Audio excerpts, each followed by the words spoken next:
Rakata Yahweh. Rakata Yahweh. Rakata Yahweh Shai. Rakata Yahweh Shai. Rakata Yahweh. Rakata Yahweh. Rakata Yahweh Shai. Rakata Yahweh Shai. Rakata Yahweh. Rakata Yahweh. Rakata Yahweh Shai. Rakata Yahweh Shai. Call Halal. Call Halal. Yahweh. Yahweh. Hashem. Hashem. Yahweh Shai. Yahweh Shai. Hashem. Hashem. Kakadash. Kakwadash. And Shalom Akim and Akwat. Double honors and salutations to the elders and apostles of Great Millstone, where we learn this truth. We believe that we are the prophets coming back. We are the elect through the spirit of faith. The 144,000 and the 1/3, the house of David. Okay? Sincere shalom to the hopeful elect, which are you so-called, the real children of Israel, which are you so-called Negro, Latinos, Native Americans, as well as the Israelite foreigner, Gentile that might look like the heathen. And, we just gonna go in the spirit. But one thing I noticed this week, I was driving down, what's that street? Colorado on Rosemead. I think it's Rosemead, which goes all the way down to Downey. And I was paying attention. You could go up and down these streets and kind of, everything looks pretty much normal. Businesses in process or whatever. But, I started looking at the buildings detail as I was driving by. I think it was like early AM, so I didn't have no traffic.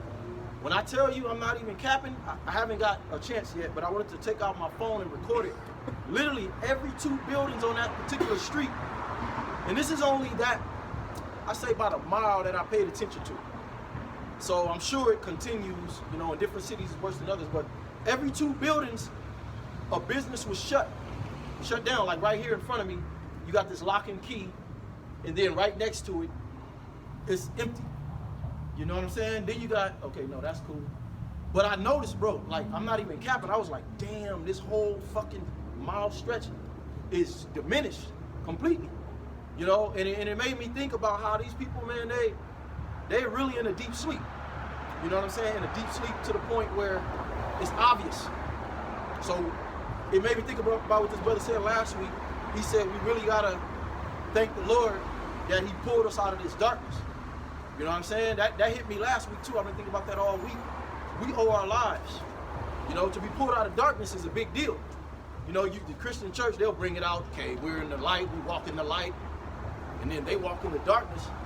But that can just sound cliche, you know what I'm saying? But when you really think about what comes with being in the darkness, that shit, bro, you could be a homosexual, you could be a transformer, you could be a beta simp clown that's ready to get married to a woman that's about to take all your possessions in a few years. These women get married to dudes just for that. You could be whatever's under the sun. You could just be a sick nigga on your deathbed, But the Lord pulled us out of this darkness, man, you know what I'm saying? And brought us into this more marvelous light. So we owe our bodies as a living sacrifice, Can I get a precept with what you're saying? This is Romans 12:1. It says, I beseech you, therefore, brethren, by the mercies of the Most High, that ye present your bodies a living sacrifice, wholly acceptable unto God, which is your reasonable service. Yeah, in the ancient world, it was, okay, bring me the first fruits of your harvest. So we wasn't dealing with no FRNs with the white man face on it. We had cattle, we had enterprises, we had salt, we had oil, we had whatever we had. You know what I'm saying? Incense, we had lambs, goats. There was pigeon offerings. There was of course, the sacrificial lamb offerings. You could offer up a lamb. The peace offerings. Different type of offerings. But we don't have that. So you present your body a living sacrifice is bringing forth the best version of you. And the Lord is not even asking for perfection. He's going to do that. You know what I'm saying? So if that means, getting up with brothers a little more, okay, being more charitable, it might not be money. It might just be calling a brother. It might be you being in your position, holding down your lot. So brothers can always look at you and be like, well, he's still holding it down. I got to hold it down. We do that a lot. We don't say nothing, you know what I mean? Because it's a competition for the throne, So your first fruits is the best of what you got. Like you got a vineyard, you ain't gonna pick off no diminished grapes that got wormholes in it. You're gonna pick off you're gonna glean the best ones first. That's what you're gonna offer up Okay, they blemishless. That's what you're gonna offer up to the Lord. You know what I mean? Can I get that in the NLT real quick? Yeah, whatever you got. This is Romans 12:1 in the NLT. It says, "And so, dear brothers and sisters, I plead with you to give your bodies to God because of all He has done for you. Let them be a living and holy sacrifice, the kind He will find acceptable. This is truly the way to worship Him." And the Lord said this a long time ago. He knew that we were going to be in the world in sin. He knew that we was going to be some bug outs before He pulled us into this truth. You know? But His mercy, okay, was sufficient, and it really shows His love. He said, okay, I'm gonna turn my face at all of that. I'm going to wink at all of that. But when I bring my elect to remembrance, you know, I'm going to look over their sins. What, Romans, I think it's the 4th or the 7th chapter. Blessed is he who the Lord, you know, imputeth not sin against. But the exchange is your faith. That's the first fruits now. Okay, a sound mind. And you have to work to keep a sound mind. You got to fight unto the death. You got dudes being weak as fuck. You know, because it's getting closer. I was talking to the bro last night. It's to the point where you got certain brothers sleeping in their car. Esau could make your ass disappear. Wouldn't nobody even know. You know what I'm saying? He might have it set up like a gang nigga did. So we out here literally. And only the strongest is going to survive. You know what I'm saying? That's right. You can get that Ciroc.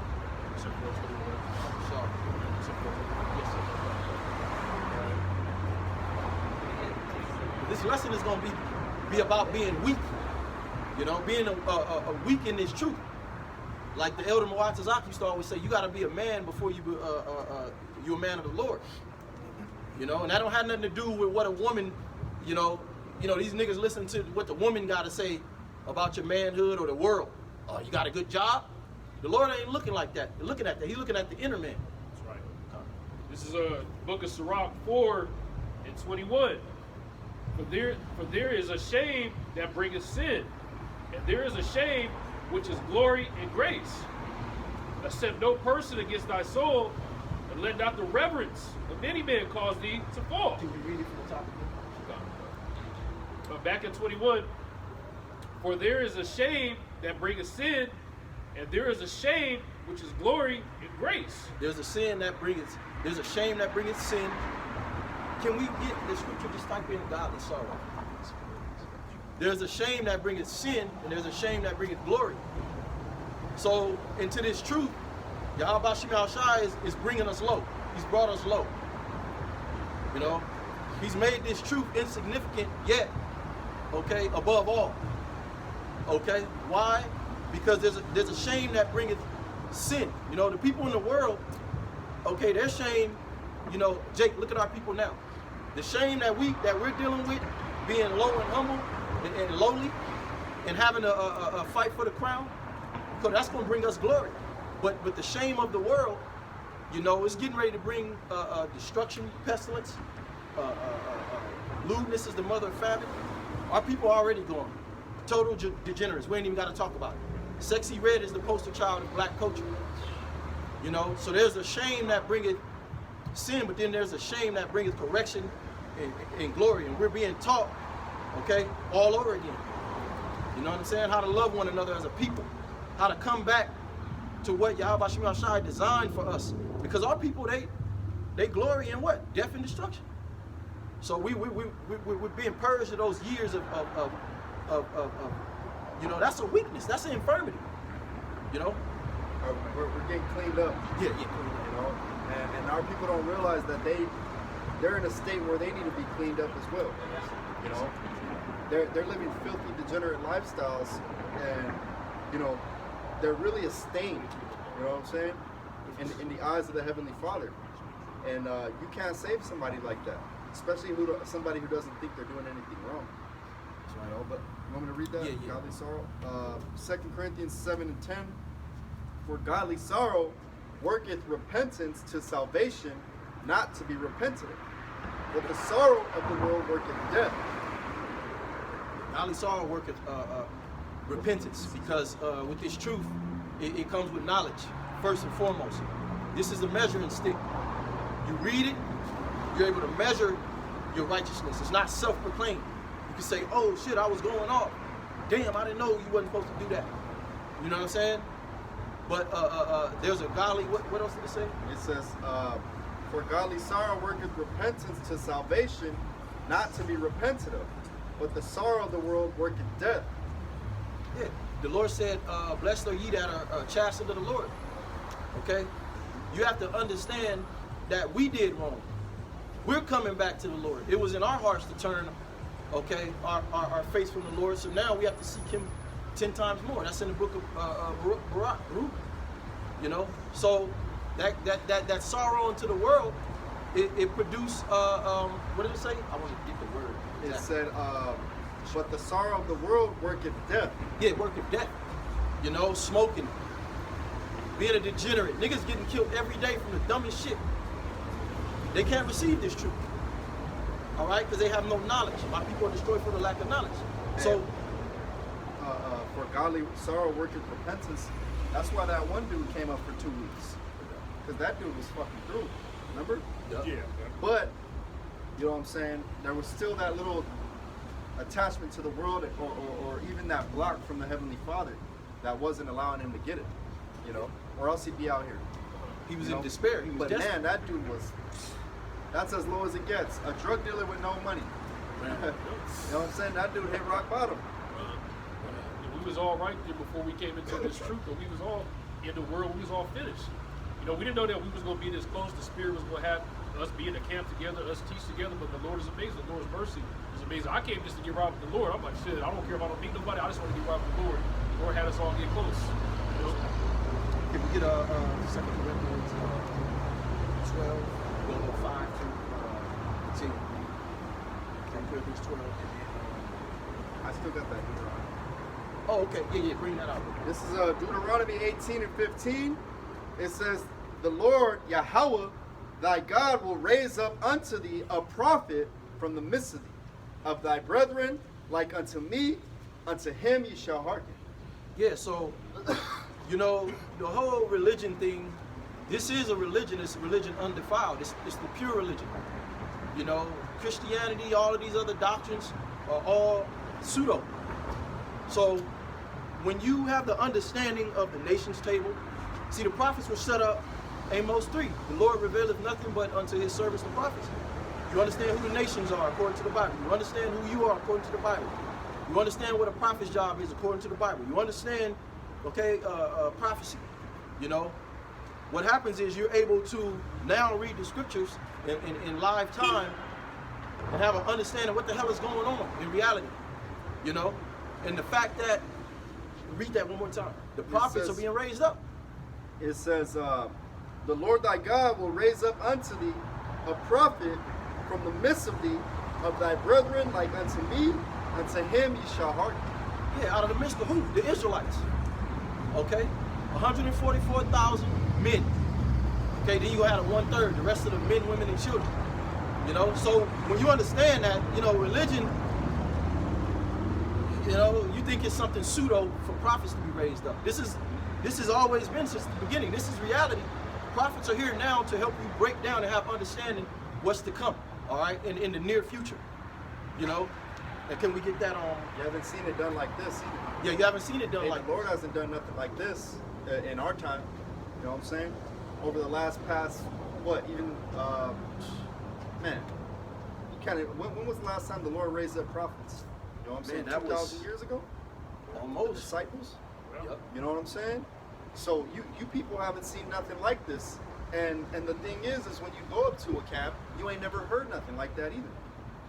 It's a solution. The scripture's broken down in its sincerity and its truth. 100% truth, no guile. And we have a solution for everything.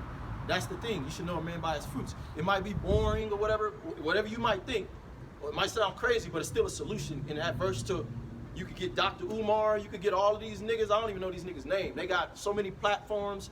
The Muslim niggas with the hat on, all that shit.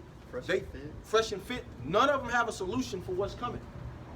Okay, they could speak about hyperinflation. They could speak about the government being corrupt. They could speak about historic facts about the corruption. But what's the solution? If we're all entrenched within a wicked, evil, demonic system, What is the solution? Yeah, it's cute that you figured something out, but what's the solution? That means next, they're going to start going berserk. And that's biblical prophecy, Revelations 12. The devil is getting ready to come down with that great wrath. So that's the importance of the prophets, all right? But we're being held insignificant because it's all through the Spirit. We're going to get rewarded openly. But right now, it's the trial of our faith. And that weakness, man, you gotta shake that shit off, bro. Can I read You a got quick something? Yeah. This is Matthew 25 and 23. His Lord said unto him, Well done, good and faithful servant. Thou hast been faithful over a few things. I will make thee ruler over many things. Enter thou into the joy of the Lord. So I brought that up because, we're going to be rewarded openly, like this brother just said. You know what I'm saying? It might not seem like, it might seem very insignificant what we're doing, but in reality, you know what I'm saying, there's a reward coming, you know what I'm saying, when you solely rely on the Heavenly Father. You know what I'm saying? Like this brother said, hey, what's the solution? No man's solution has ever been rely on the Heavenly Father. Get right with the Heavenly Father. Trust and have faith in the Heavenly Father. But that solution is being presented before you all over the earth. The Lord said, do your alms in secret. You know what I'm saying? He said, don't do things out in the markets in front of the people, praying all out loud in front of the people, doing charity in front of people. This is an act of charity. We're doing it in the open, okay? And we're proclaiming this upon rooftops, housetops, but it's sincere. You know what I'm saying? So it's in secret because we're not trying to receive the glory of man, the acceptance of men and women. So that way we're going to get rewarded openly in front of these people. It's just, okay, we're dealing with time in this matter. Okay, and we in that season. I got something. It's Luke 12, and starting at verse 8. It says, Also I say unto you, whosoever shall confess me before men, him shall the Son of Man also confess before the angels of God. But he that denieth me before men shall be denied before the angels of God. See? So, ultimately the Lord is drawing a line in the sand, right? And, he's giving Jake an opportunity to choose, which side do you want to play for? Do you want to play for the right hand, right? And hopefully receive salvation, right? And thrive for a righteous kingdom where things function normally? Or do you want to choose the side of the wicked? And that's the broad way, because you see billions of people going that way, right? And you know what? The Lord is making the left hand even more stranger and more apparent now, because the Lord is showing people like, yeah, this is the left hand.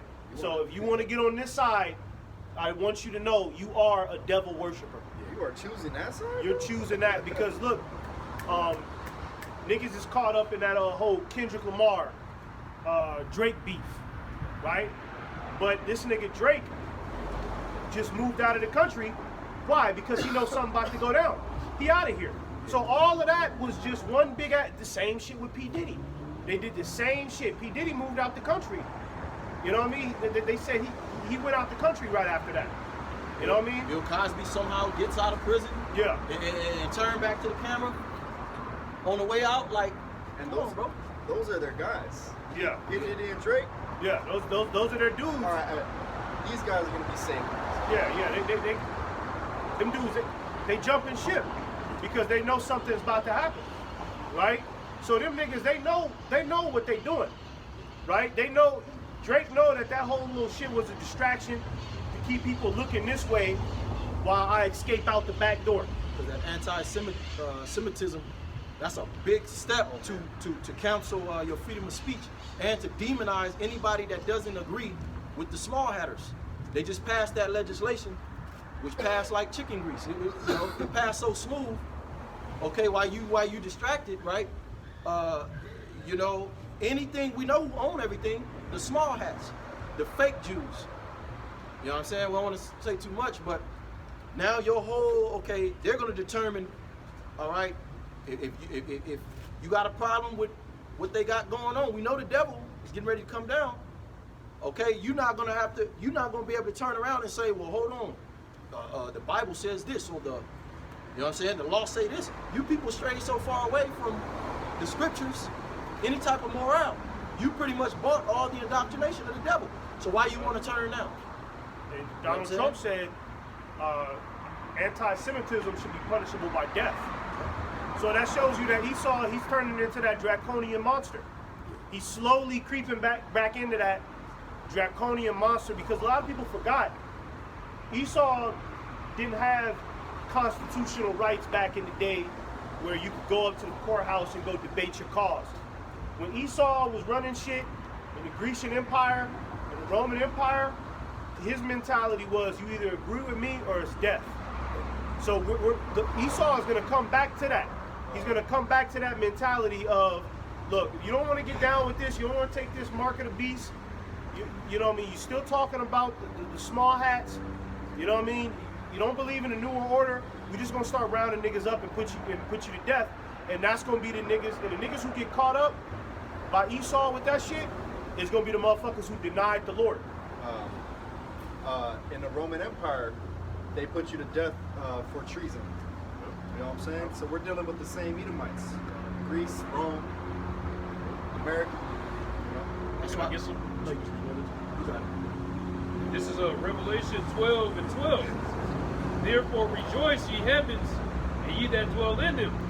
Woe to the inhabitants of the earth and of the sea, for the devils come down unto you, having great wrath, because he knoweth that he hath but a short time. Now the scriptures speak about standing so stiffly, how the elect is going to do valiantly, and those that stood so stiffly for the testimony of Yahweh Shemashai.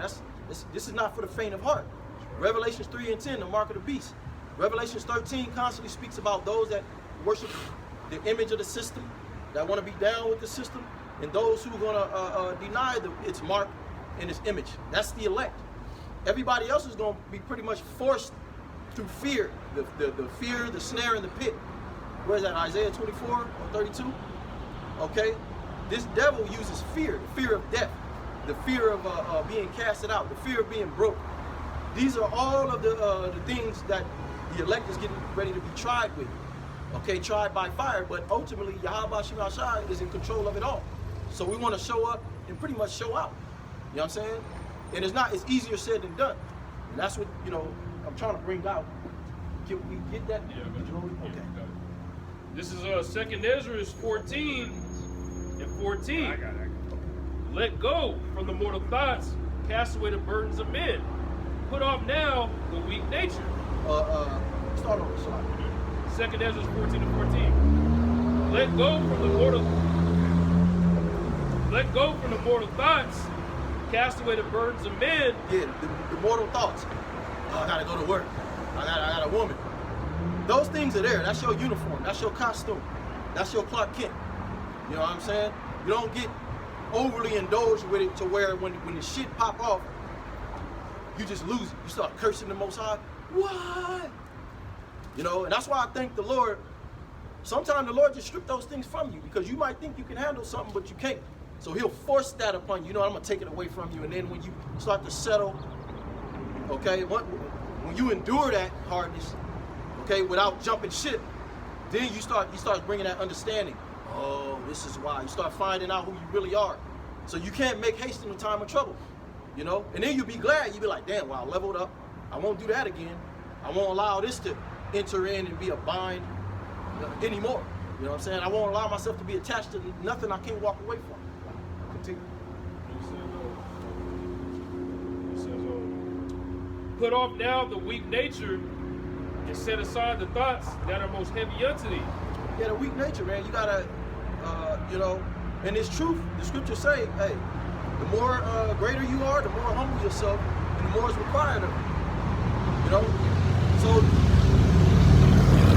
you gotta face your fears in this truth. You know, and I'm talking to myself first and foremost. There's always something that you figure out you still got a weakness in. You know, whether it's being more patient, you know, more long suffering on the jobs. You know what I'm saying? More better with your money. You know what I'm saying? More better with your wife and your kids. You know what I'm saying? getting up more with the brothers. You know what I'm saying? Can you read that part again? Says, and set aside the thoughts that are most heavy unto thee, and haste thee to flee from these times. Yeah, so whatever you got going on that's interfering with the truth, okay, your efficiency in the truth. The word efficient means to get the most, with the least amount of energy, get the most results. You know what I mean? So that takes some planning. It takes strategic technique. You know what I'm saying? And I'm talking spiritual. So you got to be in tune with yourself.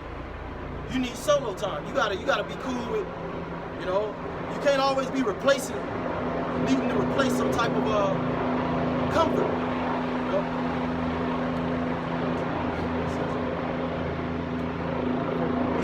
You said flee and haste these times?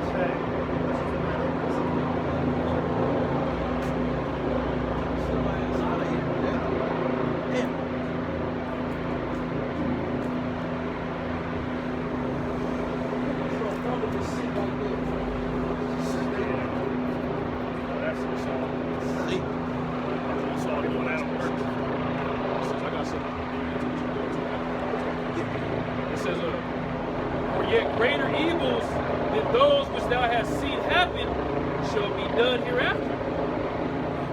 Greater bad times.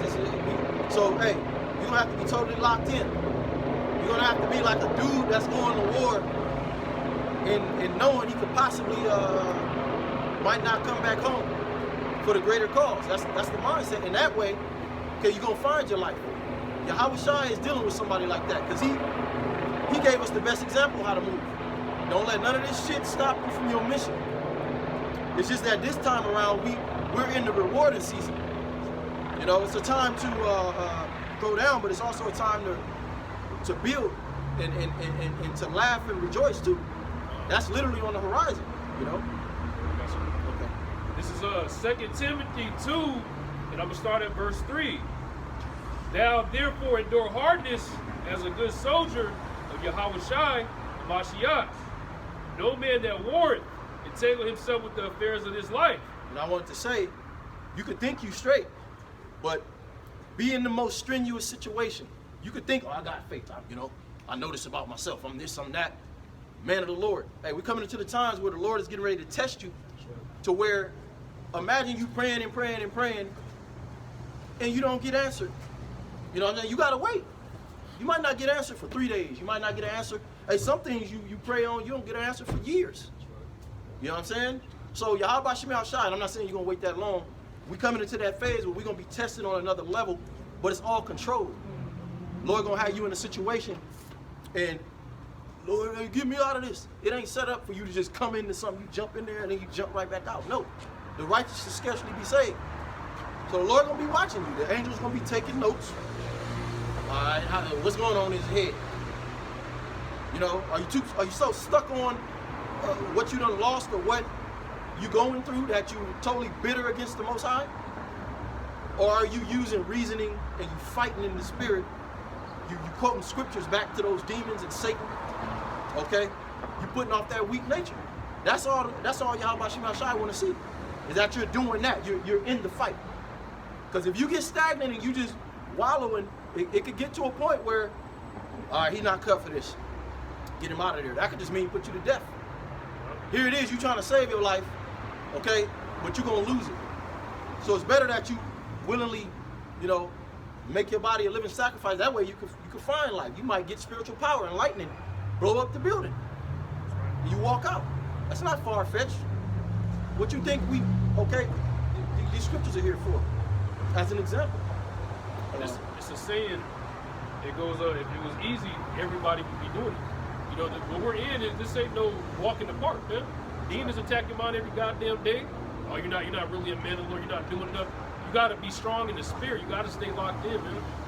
Was that Sirach, the 39th chapter? You got to be occupied prophecy. That's right.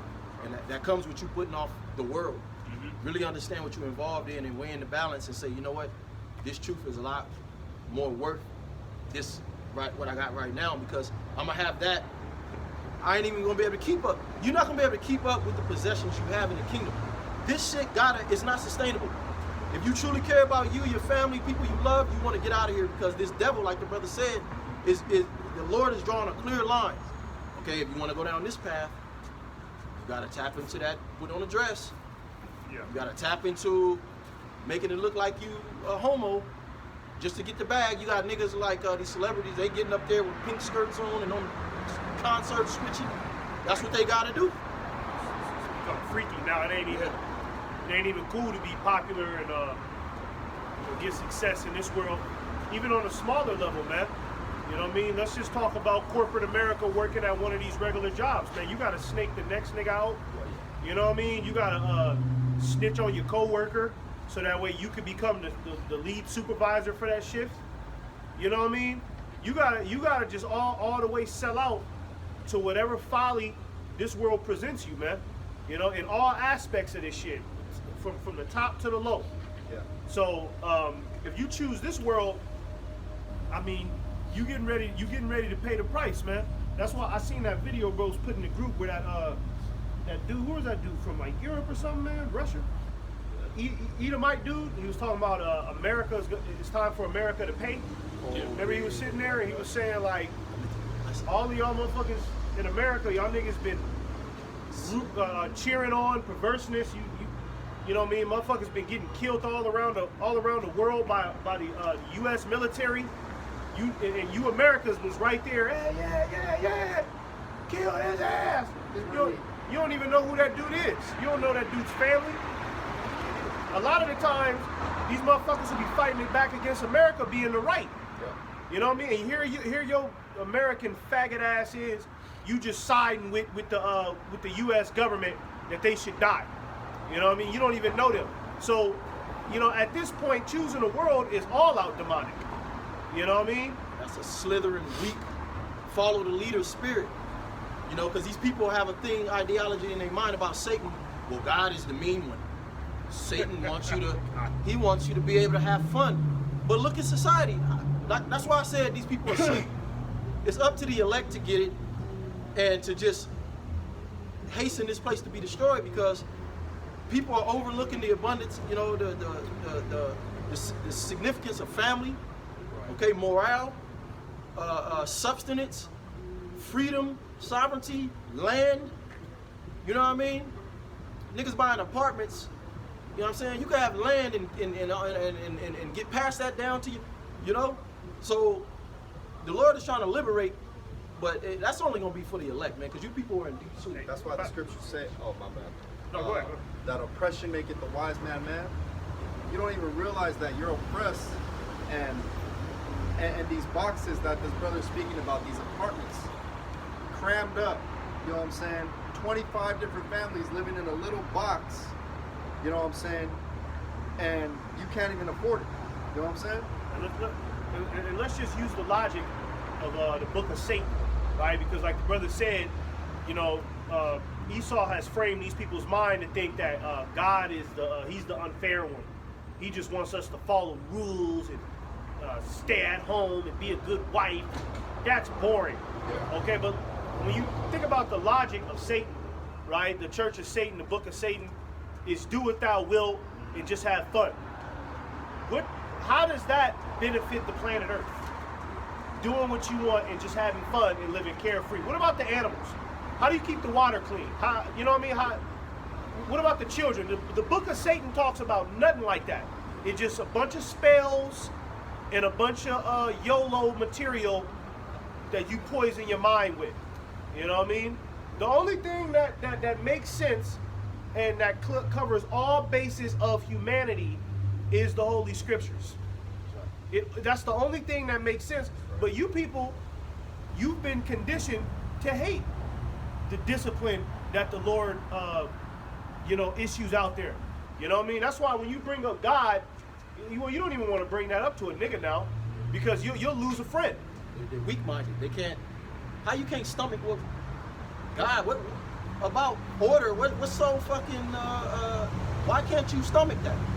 They got this shit in like corporate America where it's like a couple things you don't talk about at the workplace: ethnicity, fucking sexual harassment, and God. You don't talk about God. why the fuck shouldn't you talk about God at the workplace? You know what I mean? Like, what, you know, whenever you speak about the Most High, people, oh, God, you one of them, huh? Yeah. Yeah. Because you people are naturally, you people are really deep down wicked and rebellious, man. And you don't want no order. Yeah, you want correction. And so you can't be better.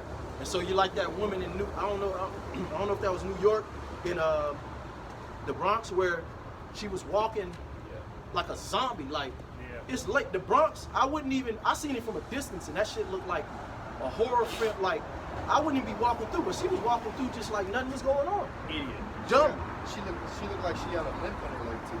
Yeah, just a weak-minded zombie. That's the average person. That's the average woman. Because what? You can't be taught. You can't be corrected. You can't receive any knowledge. And that nigga put a belt. You got to mention that. Yeah, that that nigga, belt. That nigga went behind her with a belt, wrapped it around her neck, Lassoed her.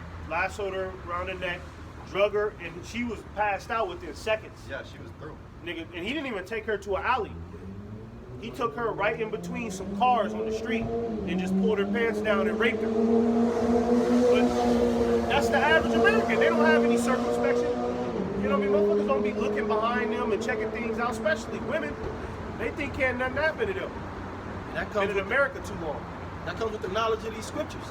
So in all actuality, you weak without the chastening of the Lord, without the correction, without the rebuke and the reproach. Hey, it doesn't feel good. You know what I'm saying? And so I say this to say, the times we coming into, you got to remember that there's always a way to escape. That Yahweh Shema Shai is doing this for our best good anyway. Because us even being in this state, lowly like this, in these bodies, here it is, we're supposed to be the sons of God, the Israelites. Okay, we're in these chains of darkness. We're subject to sin, sickness, death, fear, all these things. Okay, the whole challenge is I want you to overcome that through the Spirit. Because this is an infirmity to be in this state. So can we bring out that 2 Corinthians? This 2 Corinthians 12, in verse 5, it says, of such in one will I glory, yet of myself I will not glory, but in mine infirmities.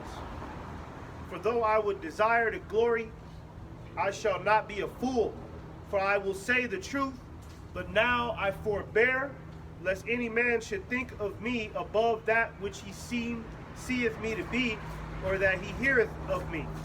Yeah, so Paul said he glory in his infirmities, because through your infirmity, okay, you're made strong. Like, if all odds is against you, I don't think he can do it, and you do it, you get the point?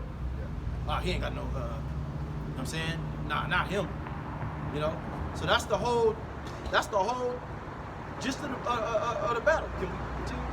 Verse 7, it says, unless I should be exalted above measure through the abundance of the revelations, there was given to me a thorn in the flesh, the messenger of Satan to buffet me, lest I should be exalted above measure.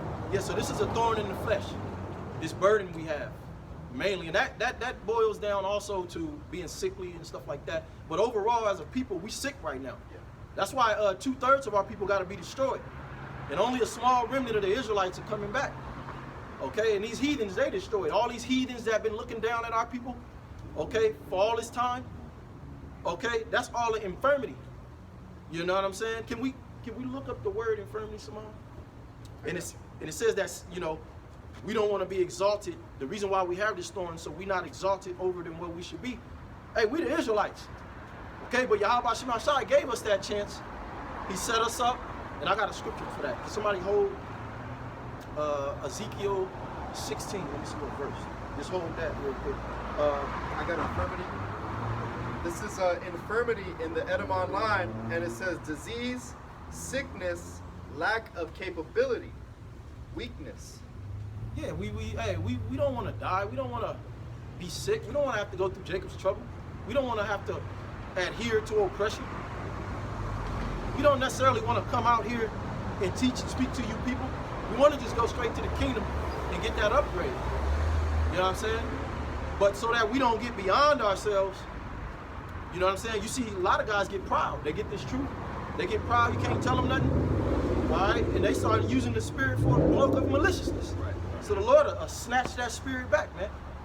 So this thing is about being humble, because he that ruleth over the people must be just. That's in Chronicles. I forget where it's at.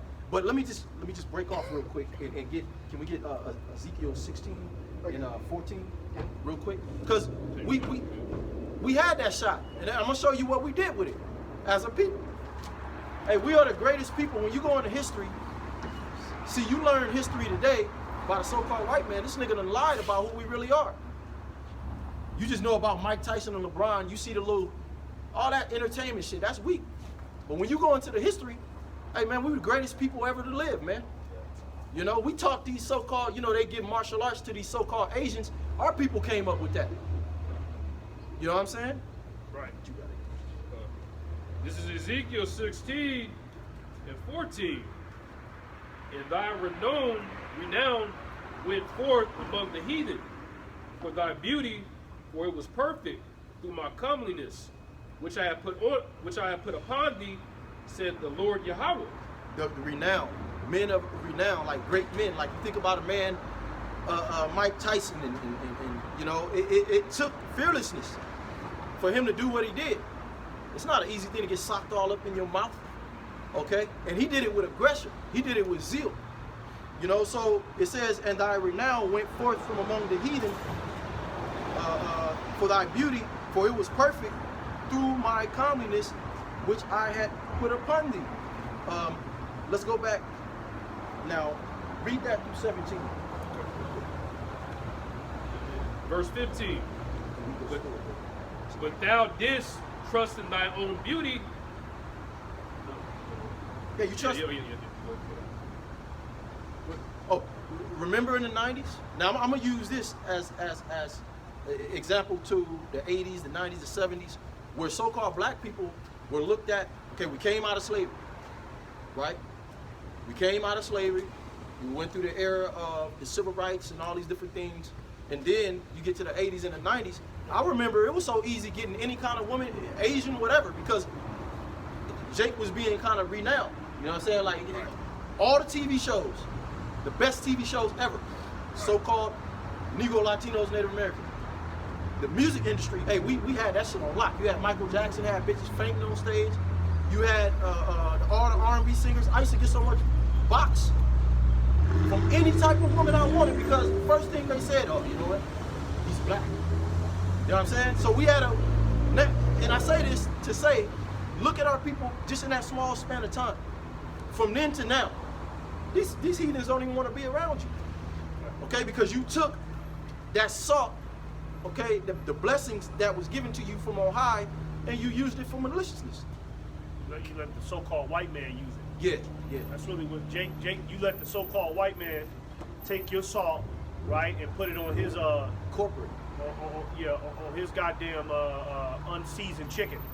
You know what I mean? You know, so now the so-called white man has taken the little talent you have, and he got you in the NBA. You making billions of dollars for him. Freaky ass music.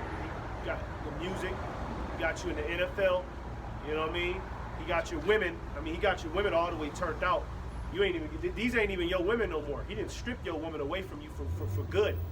You know what I mean? So, you know, now you niggas is you either a coon, thug, a faggot, or a beta. I mean, you know what I mean? How'd he do it? He did it through what was, you know, there's nothing wrong with music and that type of stuff. He did it through the music.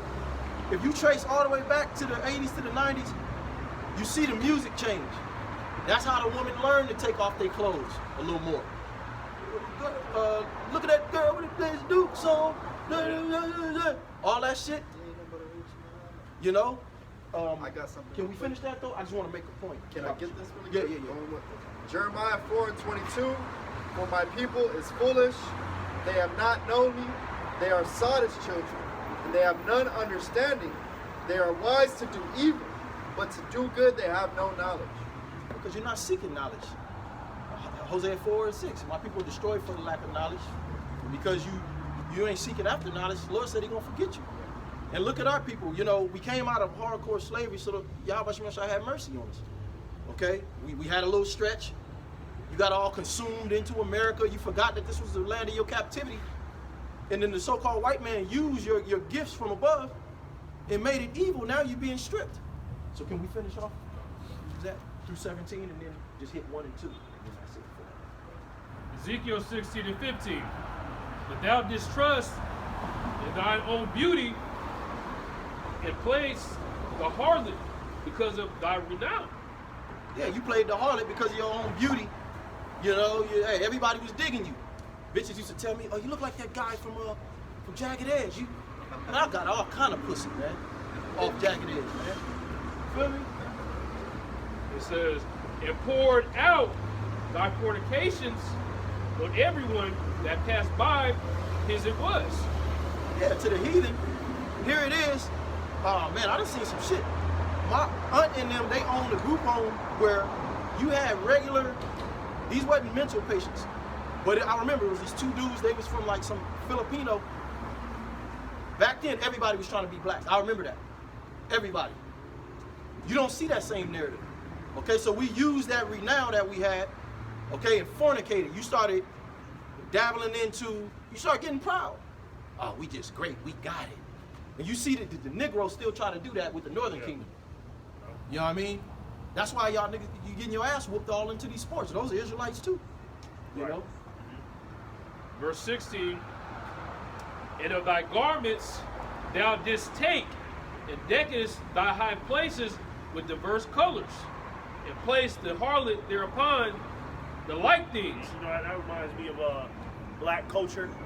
You know what I'm saying? Because you can tell these Negroes, they still trying to prop up black culture like it's still booming like back in the day. You know what I mean? Niggas got parades, and you know, they got them little fancy videos, the black parade with a bunch of niggas out there, you know what I mean, with pork chops on their plate. You know what I mean? Still trying to make it seem like it's the good old times.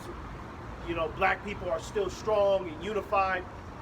You niggas is destroyed, man. You put 5 black people in a room, you put them niggas in a room, within 2 hours, somebody will have a knife in their throat. You know what I mean? Because you niggas can't get along. So everything about you, even though y'all niggas make it seem like y'all got a lot going on, because Jake make it seem like they got a lot going on. Hispanic culture, it looked like a lot going on with all of the mariachi bands and, you know what I'm saying? And them niggas with all them diverse colors. But all the Hispanic women are whores. The men are cookie cuck betas. You know what I mean? The cartel is involved. You know what I mean? The Negroes are cooning out for the so-called white man. So yeah, that's what the Lord got a problem with. The Lord got a problem with you Israelites presenting yourself, because Jake was doing the same shit back in the day, presenting themselves like they just this booming, hey, we home. You know, we the Israelites. Balenciaga. You see how we doing in fancy garment all the way to the foot, but then in these niggas' private lives, they demons behind closed doors. And statistically, the Negroes and Latinos, we're the poorest out of everybody. But you got purple pants on with some big old shoes and dreadlocks. And let everybody tell it though, they're rich. Yeah. Nigga getting money. So you're trying to present this renown, this black culture, but it's weird. It's giving off weird vibes. It's not like that no more. Because you did have some standard back then, a little bit more. Still wicked, but you let the so-called white man creep in and make you corporate, okay? A newly created creature, a corporate, because you are Israelite, okay? You became corporate with all the gifts that the Most High gave you. Hey, they got homosexuals popping ass at these black parades now. Sodomites popping ass. You know what I mean? And niggas is that's the black culture now. You know what I mean? Mingled in with sodomites and women that with a whole bunch of wigs on. You know, I don't want to be a part of no shit like that. That don't even look natural. It don't look strong. And then you got a few niggas that be in the back acting like they tough. Everybody acting like they know what's going on. Let the police pull up to one of them little black parades. You niggas scatter like roaches. You afraid of the real enemy. And how you gonna be tough when you got a nigga in the front popping his ass? But you a gangster. Why y'all ain't rush that nigga, man? Yeah. Put that nigga out of his misery, man. Did you get 1 and 2 real quick, and then we gonna finish that little. You said you want to go to 1? Yeah, 1 and 2. This is Ezekiel 16 and 1. Again, the word of the Lord came unto me, saying, Son of man, because Jerusalem to know her abominations. Yeah. So that, hey, that's the point why I brought that out. We're causing Jerusalem, okay, the Israelites to know their abominations. This is why you in America, in the land of your captivity, and you're the last hired, first fired. You're still begging to be equal, okay? Because you've offended the Most High. Abominations, man. It says, and say thus said the Lord Yahweh unto Jerusalem, thy birth and thy nativity is of the land. Was one of something. Oh no, that's it. Yep. The birth and thy nativity is the land of Canaan.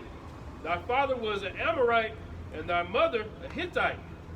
And as for thy nativity, in the day thou was born, thy neighbor was not cut, neither was thou washed in the water to supple thee. Real quick, because over there where the land, the geographical location of Israel is, before we inhabited that land, the promised land in the ancient world, you had them heathens in there, the Amorites in them.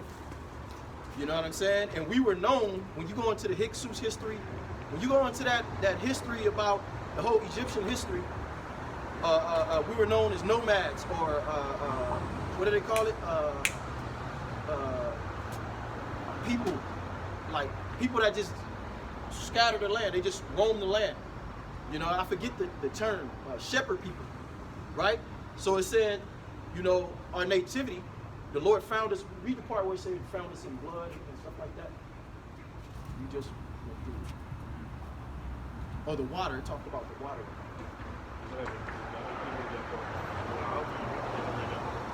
Okay. Just read back to where you was at.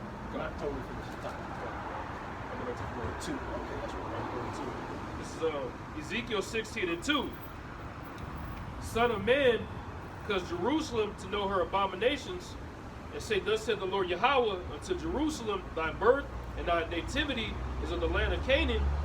Thy father was an Amorite, and thy mother an Hittite. And as for thy nativity, in the day thou was born, thy neighbor was not cut, neither was thou washed in the water to supple thee. Yeah, before we came out of Egypt, we came out of Egypt as a nation. That was a prophecy that was given unto Abraham, that his descendants would go into to Egypt, but they would come out as a nation. Technically, we wasn't a nation before Egypt. So we didn't have the law, statutes, commandments, and that represents the water, the cleansing. Okay, we became a heritage, we received the inheritance, and we received, okay, the law, statutes, and commandments, which was supposed to be our wisdom in the sight of the nation. So this is what this is talking about, you know? And you Jakes, you done rewinded time and just totally degenerated. Because we ain't never been this wicked. Right. And bugged the fuck out like now, you know? Surpass the deeds of the wicked. That's right. That's why even the wicked and these lower nations will laugh at us, man. Yeah. You know what I'm saying? Because we look foolish. The majority of our people look foolish. You know, drunk. Mexicans always drunk. You know what I'm saying? Your stereotype has gone from the hardest workers, but you're drunk drug dealers. You know? Yeah. The Negroes, you see the black women wearing them colorful. Ain't no other nation on this planet Earth wearing a highlighter green wig. You know? And that's to the point, people don't even copy you no more. It used to be they copied everything you did. Now it's like, nah, just let them niggas have that urban, that Cardi B culture. You know what I mean? Let them have that. They don't even want to be that now. Now you Negroes is just a small group among each other, just looking weird. You know what I'm saying? Arguing on the platform. That's it. Like them goths used to be. Yeah. Oh, they just goths. I believe them. Got their own table. Yeah. Weirdos. Don't talk to them niggas. You know what I mean? You niggas, you niggas ain't even on the map in regards of world affairs. Like when they had a summit meetings, right? They have every nation there, but you notice they got every nation there that's established. But you notice how they don't have any American Negroes or American Hispanics up in there because they don't consider you niggas to be anything. in Esau's mentality, in these other nations' mentality, your opinion don't even matter in regards to the planet Earth. So that's why they like, we don't even need to bring them niggas to our little meetings, because they ain't got nothing to say. They don't even know what the fuck going on. Them niggas, let them niggas, their world is the projects. That's all they know. We'll handle the big shit. That's how these heathens is looking at it. We'll handle the big shit. Keep them niggas in the projects, because that's all they know and that's all they want to know. That's why these elites moving on their new world order, because they clearly know we the people of the Lord. All right, we're doing something that seems impossible. Like, how are they waking up out of that deep sleep? Because you take us and you take them, you got to know we the elect. I'm going to just say that. I'm going to put that out there. The hopeful elect, you know? He just finished that shit. It says, thou was not salted at all, nor swallowed at all. None I pity thee to do any of these unto thee, to have compassion upon thee. But thou was cast out in the open field to the loathing of thy person in the day that thou was born. Can we get that in the NLT about the shot? I don't want to be lazy. Sometimes we just got to. I just want to see what that says. Yeah. Brother did a video, or posted like a video showing everything that's going on in the world, all the turmoil, everything that's going on, and then he was like side by side showing everything that's going on here, showing that they're not going to show what's going on in the world until the last minute, because it's going to hit Babylon last. So they're going to keep you guys brainwashing that trick bag until the last minute, where it's too late. You can't even get right. You don't got no more time to get right with the Lord, just like in the days of Noah. Because Noah felt bad. He was about to open that damn door, but the angel shut it. The angel about to shut this door to the spiritual ark. The days of the black culture and all these hopes and dreams you want to resurrect from the past, that's not coming back. Okay, this is it. There's a new scripture say we're gonna receive a new name. You know, that shit is over with, man. You know, the 80s music videos, the niggas is, you know what I'm saying, jump around like Diddy and shit. Jake still want that. Yeah. But I got it. So Ezekiel 16:4 in the NLT. It says, on the day you were born, no one cared about you. Your umbilical cord was not cut, and you were never washed, rubbed with salt and wrapped in cloth. And then let me go to 5 in the NLT. It says, no one had the slightest interest in you. No one pitied you or cared for you. On the day you were born, you were unwanted, dumped in a field, and left to die. So, hey, we use, literally, that's why we read 14 first. Okay, Yahweh Shema Shah was the only one that cared for us as a people, always. And what we do, get a little bit of something popping, you know, we use the spirit for maliciousness. We totally threw Yahweh Shema Shah out, okay? And that's going back. I'm trying to tie it to that infirmity. We can go back to that. Yeah. This is 2 Corinthians 12:7. It says, you want the infirmity? Yeah, just start at 7. Yeah. It says, unless I should be exalted above measure through the abundance of revelation, there was given to me a thorn in the flesh, the messenger of Satan, to buffet me, lest I should be exalted above measure. Yeah, that's why we're in this infirmity that we're in. Okay? So that we don't be exalted. That's why I brought that out. We already got that. We are the sons of God. What, Genesis 6? Men of renown, giants in the earth, where these niggas create that whole Anunnaki, the angels came and slept with the daughters of men. No, that's talking about the sons of God before they were a nation. Chosen, that chosen line of men laying down with the heathens women, okay, producing giants in the earth, men of renown, great men that do great things throughout the earth, okay, famous in the earth. Because that child, okay, you are who your father is, you know? And so now we got to bear this infirmity, okay? We got to bear this infirmity, and we being brought out of it. Now the life expectancy is 80 years old. 80 years old. 80 sick, years old. All the way up to that point. You start getting sick at 65. The woman hates you. You know what I'm saying? Because yeah, you at the bottom of society. That's all programming. But that's of the Heavenly Father. He said he would make us the tail, and we should go, okay, and they should be the head. We should go to the enemies of all things. That's part of the curses. Deuteronomy 28. These are the infirmities. Yeah. You know, and the Lord God tailor-made infirmities on every brother. You might be sickly, you might have financial infirmities. You might got mental infirmities. Okay, you might got certain self-esteem issues, whatever. All right, so that you can hope in the kingdom. You know what I'm saying? And you know, we're not really endowed with true wisdom, you know, until you come into this truth. You know, the Lord really opens up your mind, because your everyday Jake out here is eating Popeyes and KFC. Every Edomite over there in Santa Monica shops at Whole Foods. You know what I'm saying? All them niggas out there is at Whole Foods, Erewhon, Sprouts. You know what I mean? Jake is stuck, bro. Stuck in a jack-in-the-box site. You know what I mean? It's to the point to where Jake don't even want nothing better. Yeah. Jake don't want better food. He don't want a better woman. He don't want a better life for his kids. Man, have a conversation with one of them niggas in the projects, man. They love that shit. Yeah. You know, one of them hood rat bitches, a bitch like Sexy Red. Sexy Red is a project whore. Yeah. You know what I'm saying? Hey. And she love it. That's why she got all them tattoos on her face. If it weren't for the slums, a lot of these soda industries would go under. Yep. You know what I'm saying? These hot Cheetos would go under. You know what I'm saying? If it weren't for children or the slums, you know, all these snack foods would go under. You know what I'm saying? Can we just wrap that up? Yeah. Verse 8, it says, "For this thing I besought the Lord thrice, that it might depart from me. And he said unto me, My grace is sufficient for thee, for my strength is made perfect in weakness." Woo! That's it. That was the key. You know, my grace is sufficient. We praying to get out of this shit. 3 represents understanding and confirmation. We gonna get out of it. You know what I'm saying? But for the sake of the testimony, for the sake of our legacy, entering into the kingdom, we gotta have that background. When we get in the kingdom, the story gotta be told.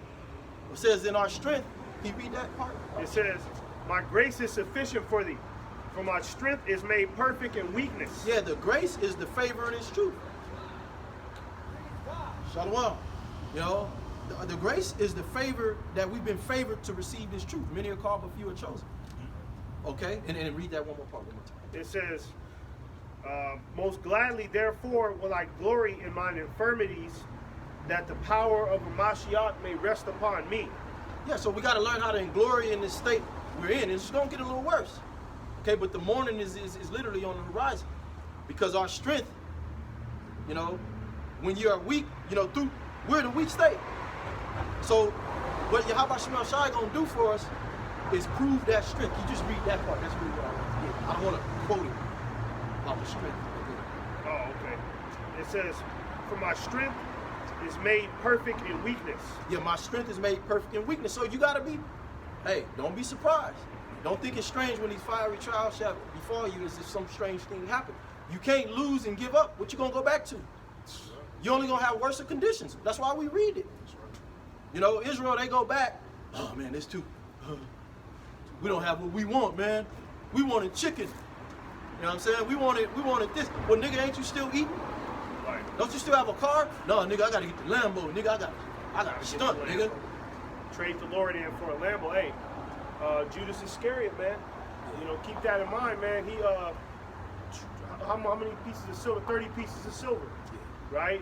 When you equate that to today's time, to today's currency, that's about close to $5,000. So this nigga, Judas Iscariot, sold the Lord out for close to $5,000. And I can see a nigga doing that. That makes sense. Niggas would do that for 5,000. Niggas have done a lot for 700. You know what I mean? Niggas will risk penitentiary chances. $700, no problem. You know what I mean? So, hey, you know, The nigga committed suicide ultimately. yeah, So it wasn't worth it. It was too heavy. yeah, And that's what you're going to do because there's nowhere to run. The whole system is falling. yeah. You know what I mean? Not going nowhere. That's right. You know, so you even got niggas like we mentioned earlier, Drake leaving out of the country. He ain't going nowhere. You know, hey, you never know. Drake, he might not get caught up in the missiles, but he is going to get judged. You know what I mean? You know, we probably going to go see him. Oh, yeah. You know, that's probably why. I'm glad. Yeah, I hope he move out the country. Yeah. I hope P. Diddy, I hope all them niggas move out. You know what I mean? Move, yeah, move, get out of here, get out of it. I'll be the first, if I had a chance, I was on the phone with them, I'd tell Drake, move out the country. Because we gonna come get you, nigga. We gonna come get you rotten ass that's niggas, cool. man. That means the Lord hates you more than Yeah. So it's all good, man. Everybody is gonna get caught up eventually. There's nowhere to run. Even with all the millions and niggas is on top of the world, there's nowhere to run. You're gonna come face to face with the Lord at some point. them niggas. At the end of all this, They're bro. gonna get alley-oops. That's right. Woo. Woo. Yup. Hey, can you just finish that up? Yeah, this is verse 10. It says, therefore I take pleasure in infirmities, in reproaches, in necessities, in persecutions, in distresses for Mashiach's sake. For when I am weak, then I am strong. Yeah, see, that's what it's all about. Enduring this suffering. It's not like we hitting the wall. This is a staged, like in that movie The Matrix. One of the first things Neo had to do, he had to get up with I forget the black dude name, Morpheus, and what? He had to go into them fucking simulations. You know what I'm saying? Yeah, he had to go into them simulations to start to train and learn his strengths. You know, so that's what this is. That's what the affliction is. It's literally like the X-Men. They had their room where they would Simulate the enemy. simulate. Yeah. You know what I mean? And you know what? In the last Matrix, the number 4, the recent one, Neo, he lost that. He lost his identity, and then to regain it back, he had to go back into the simulation and train it all over again with Morpheus again. So yeah, I mean, yeah, that's kind of where we're at. You know, at one point in time, we was walking in darkness with the rest of these fucking clowns, right? But the Lord has woken us up, okay, and given us His marvelous light, all right. And right now we're in the simulation, training our minds to be gods, right? And to inherit the kingdom with Yahushua. But we're training our mind to do it, man. You know, because Yahushua is already outside of this solar system. He's on other planets. He's in other galaxies. He's seen things that we can't even comprehend. So we got to get our mind ready to receive that, what we're about to see. That's why, you know, brothers' imagination is far out.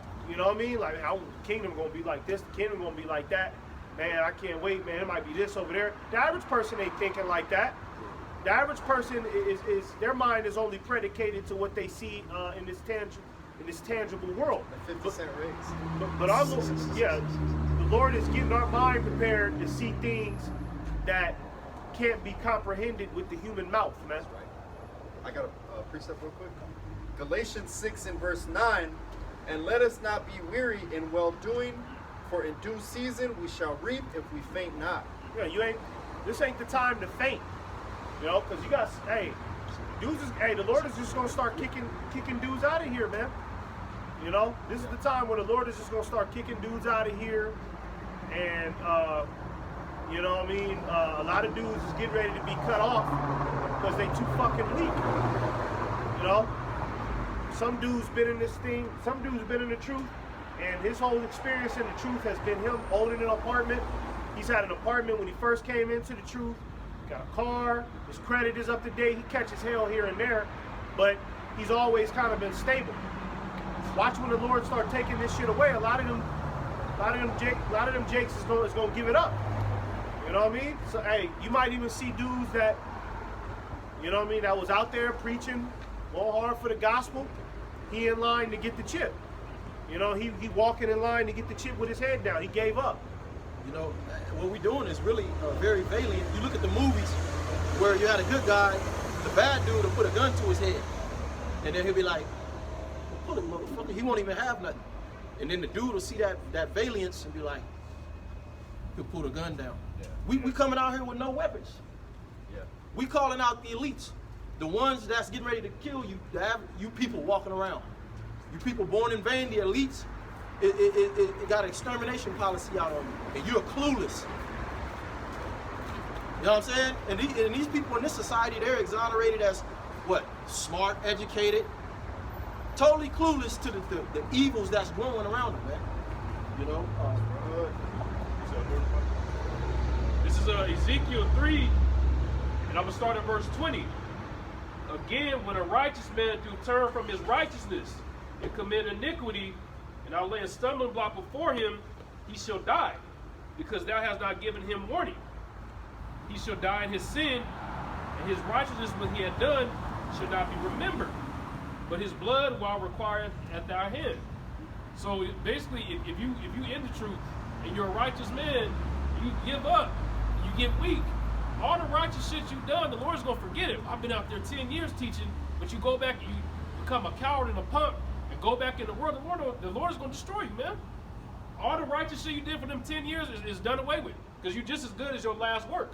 Okay, you did a lesson today. What about tomorrow? What about the day after? You know, the day after you went back in the world, well, the Lord don't remember that lesson you did. Okay, and we warn him constantly, doing shows at the camp. Verse 21. Nevertheless, if thou warn the righteous man that the righteous sin not, and he do not sin, he shall surely live, because he is warned. Also thou hast delivered thy soul. So we're in that state right now. We're in that state right now trying to get our souls delivered, man. Because we're not going to be weak and give up and go back in the world. It's so easy to go back in the world because shit don't go your way because you're mad at a brother. He hurt your feelings. Well, I'm about to just go back in the world. That's the worst fucking mistake you can make. Going back in the world. For what? For a bad bitch? For a nice car? I'd rather suffer. Or even pretty much abandoning the brothers and thinking you can go out and teach by yourself. Right. Yeah. Now you ain't got nobody to tell you nothing. That's why the scriptures say that a child left to himself is willing to do, whatever the hell he wants to do. That's why dudes will go up by themselves, like Dahawan. Yeah, I was about to say, you know what I'm saying? Hey, he didn't like being around brothers telling him stuff all the time. So now he became his own elder and apostle, and can't nobody tell him anything. You know what I mean? He the 12. This is the armies of the Lord. Like, you need somebody to tell you, hey, we humans. You might get weak. You know what I'm saying?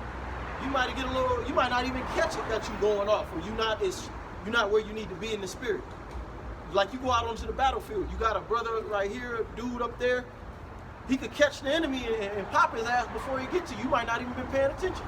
You might be daydreaming about your damn woman, and the dude behind you, hey, watch out, bam. Hey, man, you need to fucking let that shit go. You know what I'm saying? So, I got something real quick, though. It's Judith 5:17. And while as they sinned not before their power, they prospered, because the God that hated iniquity was with them. But when they departed from the way which he appointed them, they were destroyed in many battles, very sore, and were led captives into a land that was not theirs. Hence today. And the temple of their power was cast to the ground, and their cities were taken by the enemies. This is 20. Oh, let me hit 19. But now they return to their power, Yahweh Shema Shai, and are come up from the places where they were scattered and have possessed Jerusalem. Jerusalem is a people before us the place, and this is speaking spiritually. We are the third temple. Where their sanctuary is, okay, right here, right now, the body of the elect, and are seated in the hill country, for it was desolate. So you can have Jerusalem. The temple, the physical temple is already decimated. 2/3 already decimated. Okay? The Lord is going to bring back the elect to a small number, man. It says, now therefore, my Lord and Governor, if there be any error against this people, and they sin against their power, let us consider that this shall be their ruin, and let us go up, and we shall overcome. So if you're in a weak spirit, and this is a council between, I believe, the priest, Uzziah, something like that, and you can read this for yourself, against the different nations like the Moabites, the Assyrians that was getting ready to attack our people in the ancient world. This story, Judith, is about a woman. Okay, and I'm going to tap into some other stuff. So right here, again, it says, let us consider that this shall be their ruin, and let us go up and we shall overcome them. Meaning that whenever you're in error against the Most High, you got to look over your shoulders. Read the book of Judges. Okay? So you figure you're going to go back into the world, you got a better option. No, this is too much. This is too scary. This is, I don't want to go up against, I don't want to go up against them. You know what I mean? Well, guess what? You definitely going to be taken down. Yeah, I was thinking about that. Josh and Caleb. Yep. When they came back with the report. Yep, the evil report. The Lord is pretty much telling us in the spirit, hey, look, the saints of the Most High shall take the kingdom. Through many adversity shall the elect take the kingdom. Yeah, that's in Daniel. You know, so hey, only certain individuals, the elect, are the only individuals in the planet that's going to be willing to trust in the Lord and say, you know what, somehow, some way, we're going to overcome. It's better that we just roll up into the fire than to turn back and have error against the Lord. Because ultimately, the whole gist of the matter was the nation of Israel, throughout all those miracles, knowing they were the people of the Most High, they lacked faith. They lacked communion. You know, they lacked that relationship, that bond. And that's what affliction is. Okay, Yahweh Shai throwing you into a situation, many situations, and building you up little by little so that you see, did not get you through that all. You know what I'm saying? You done with that? Yeah. This is Colossians 2:18. It says, "Let no man beguile you of your reward in a voluntary humility and worshiping of angels, intruding into those things which he has not seen, vainly puffed up by his fleshly mind." See, beguile you of your reward, right? So, you know, if the Lord is giving you a second chance at life, giving you this truth, okay, there's a reward at the end of this, right?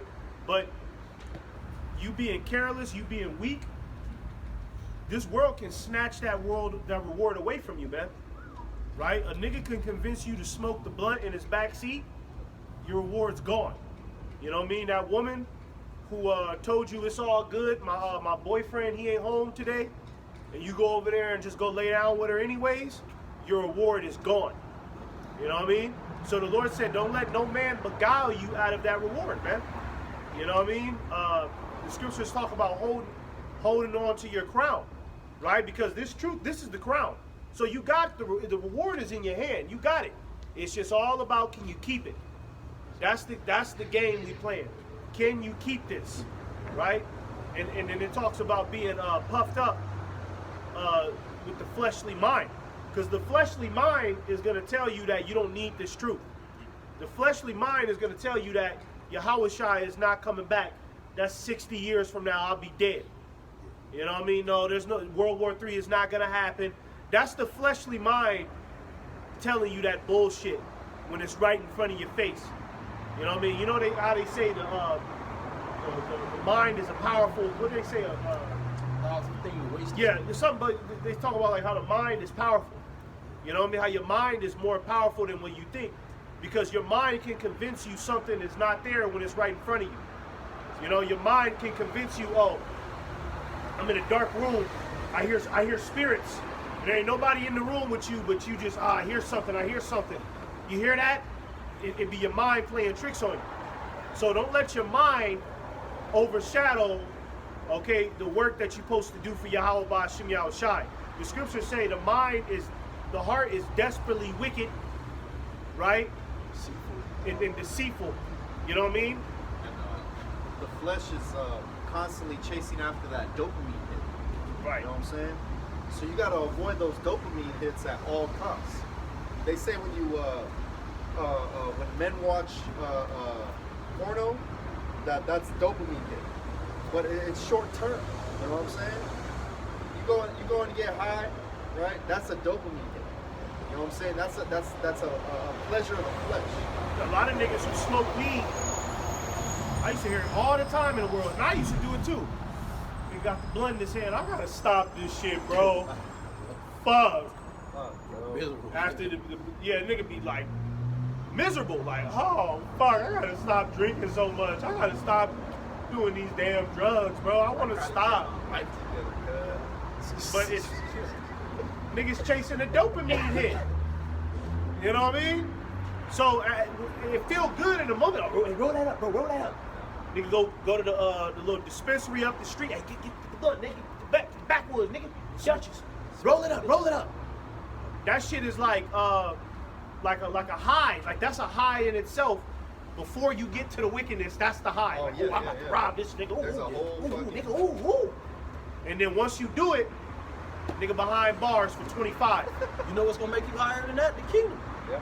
Getting a new body, not staying in your youth forever, not aging, enjoying food and wines that's not toxic, being able to communicate with exotic animals. having palaces built. You got one in the making. You got servants and slaves working on another one. Being able to just beat your enemies up on sight. You know what I'm saying? And reward them for what they did to you, getting vengeance. That's more of a high. That's everything the Lord is promising. Okay, you being able to have as many children as you want and afford them, as many women as you want and afford them. No more nigger women and niggas. Right. That's way better than Way better, bro. blunt. That's why Apostle Gabar and Apostle Tahara always say when you read these scriptures, you gotta visualize it. Yeah. You gotta be visualizers and actually picture these things and play them out in your head. That's called faith. You know what I'm saying? That's the problem with Jake is they can't see past, getting out of captivity. The so-called white man is tricking them, thinking into believing that this society should just be we're all one. Yeah. But hey, the Most High gave you the weed. Whole time they're still at the top. Yeah, hey, there's different type of highs. There's gonna be other things we can get high. Alcohol is a form of a high. The scriptures is with that. You can drink wine and alcohol. The Lord gave that to you. Okay, He gave you the herb. You can eat it. You smoking it, that's like you burning incense to a fucking idol. Yeah. So we gonna have, all of that is righteous. But notice again, the devil himself, the Edomites, the so-called white man, he got to spin it while he's smoking. You know what I'm saying? He got other drugs, synthetic drugs. Turn it into wax. You know what I mean? That. Yeah. Just smoke that. Make it as powerful as it can be. I got a scripture. Ecclesiasticus 18:32. Take not pleasure in much good cheer, neither be tied to the expense thereof. Hey, so a part of being successful in this truth is learning to suffer. You got to learn to love the suffer. That's another thing our apostles say. You know what I'm saying? And when you learn to actually embrace, you know what I'm saying, the struggles and embrace catching hell and actually winning and defeating, the outcome of that is an even greater dopamine hit than actually falling. You know what I'm saying? It's that godly sorrow that produces what? Glory. You get into that. It's a sorrow, but it's not, it leads to salvation. It don't lead to destruction and blonde wigs and pink hair. But I got something. Yeah. Job 4:3. Behold, thou hast instructed many, and thou hast strengthened the weak hands. Thy words have upholden him that was falling, and thou hast strengthened the feeble knees. But now it is come upon thee, and thou faintest, it touches thee, and thou art troubled. And this is what Job friends was telling him, like, man, you was a powerful dude in the spirit. You instructed many. And that's what we're doing. But see, now we're coming into a time where the Lord is going to put you to the test. Everything you've been, that's why we said, the greatest among you, you're going to have to be, more is going to be expected of you. You know what I mean? So you're going to have to, when you get into these binds where you can't call a brother, you can't ask her, ain't no way out. You know what I'm saying? Guess what? Your prayers don't get answered the second you got to remember these scriptures. It's a test. Is the Lord going to just leave you out there? Or you're on your own? No. Hey, read the book of, I was going to go into Judith, but you read it because that story is about a woman. The Lord set up a woman to deliver the nation. That's why He used a woman. She was well instructed from her husband, who was a man of the Lord, and she used, a woman is the weaker vessel. She used her capabilities to go ahead and deliver the nation, which was her beauty. She had to be strategic, but she prayed unto the Lord to give her something. And when the Lord gave her an idea, she was already beautiful. Hey, she went ahead and delivered the nation. Used her beauty and put a damn, I'm going to just say a knife, put a knife through a nigga head. She got close to the enemy, used her beauty to get close and put that nigga to death. That's how you supposed to be. If a woman can do it. Yeah. And it was in righteousness. It ain't no fucking Xena the warrior princess like you delusional ass women think you're going to go out here and beat up men and shit. No. Look at this shit. See, hey, in the near future, man, you ain't gonna be no transformer feeling like you can walk by a group of men. That's disrespectful. You lucky it ain't Jacob's trouble. You would tip your ass out. It says, but now, Job 4:5, it has come upon thee and thou faintest. You got weak. It toucheth thee and thou art troubled. Look at the dude like Taharam. A little bit of fire touched his ass rebuke, hey brother, look, you young in this faith, brother, you need to fall back. Hey, look, nah, bro, that ain't the way to go. Look, you need to hearken to brothers. What that nigga, what'd he do? He got mad and moved to another state and joined a whole nother. They call homie hop. Yeah. You can't homie hop in this thing. This ain't no motherfucking high school fucking playground, nigga. Yeah. You know what I mean? You know, but all because he got rebuked, now I'm gonna do my yellow car now. Yeah. You know what I mean? He over there acting like he an elder. We're gonna get his ass. Yeah, he gonna get you. Cause honestly, I be having hope for brothers, whether you offend me or not. I ain't gonna say to other bros, I don't watch these guys, but I tune in every once in a while just to see, well, maybe the spirit on them now. Hopefully, hey, them brothers do make it. But when I sit back and I watch, like this dude we talking about, it's like, oh, bro, you ran off the body of Yahushua. That's Yahushua right there. The Right. men of the Lord. Really, you might not be the most eloquent dude, but hey, you fed the Lord, you've clothed him, you good with his body. You gonna receive a prophet's reward anyway.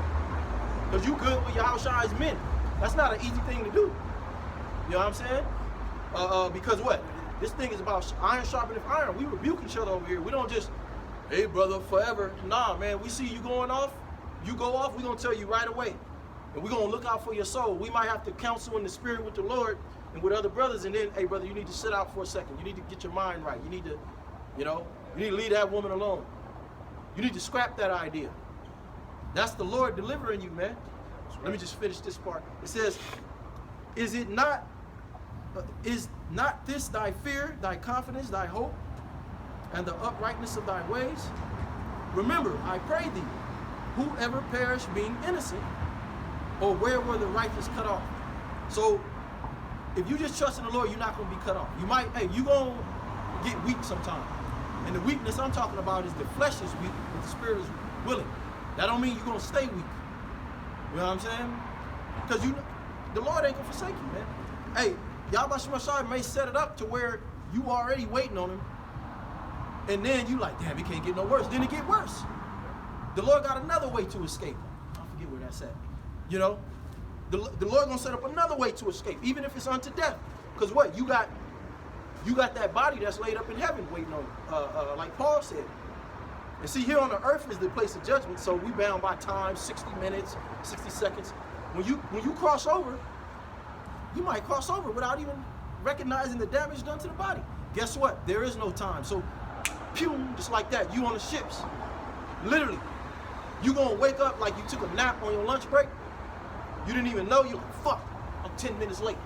You didn't even know. You just went like that. You woke up. That's how it's gonna be. And you're gonna be on the chariot. Where's that in Timothy? Say that the elect that escaping that's down here, we're gonna have to be caught up in the air with those who sleep. You know? I got precepts that I think what you wanted. This is Isaiah 43 and verse 15. I am the Lord, your Holy One, the Creator of Israel, your King. Thus saith the Lord, which maketh the way in the sea and a path in the mighty waters, which bringeth forth the chariot and horse, the army and the power. They shall lie down together. They shall not rise. They are extinct. They are quenched as tow. That's beautiful. You got that because during the wilderness, when you go back to that history, the Lord led us through the safest path. You know, then our enemies got swallowed up in the water. That was our people. That wasn't all nations.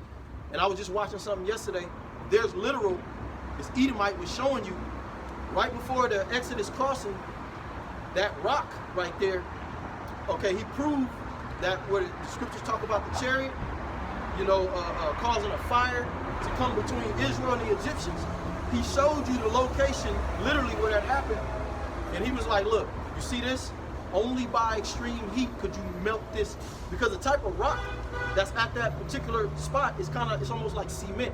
It melted the rock and you can see the footprints going all the way back. So you had literal footprints that go all the way back to the Israelites that's in that rock. You can see our people's footprints. We ain't even talking about the chariots that's swallowed up in the water. You know? So Yahweh Shemashai gonna choose the safest path, man. That's right. That you're gonna go through in these times. It ain't gonna be, and we're gonna see that. That's something we gotta wait. Like all these prophecies, we still waiting to see how the Lord is gonna do it. You know what I mean? How Isaiah 4:1 gonna play out. how Jacob's trouble gonna play out, how we gonna get the standard gonna be lifted, how we gonna get spiritual power. So that leaves some suspense. Okay, so hey, it should just lead you to continually go forward, man. I got a precept. It's a couple verses. This is Proverbs 9, starting at verse 8. It says, "Give instruction to a wise man, and he will be wise. He will yet, Salaki. Give instruction to a wise man, and he will be yet wiser. Teach a just man, and he will increase in learning. The fear of the Lord is the beginning of wisdom, and the knowledge of the holy is understanding.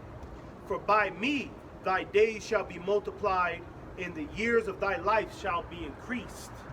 You see, so it's all about serving Yahweh Ba'Shem Yahushai, okay, and keeping your ear close to sound counsel, right? Because once you get to that point to where can't nobody tell you nothing, you don't really have the fear of the Lord. You know what I mean?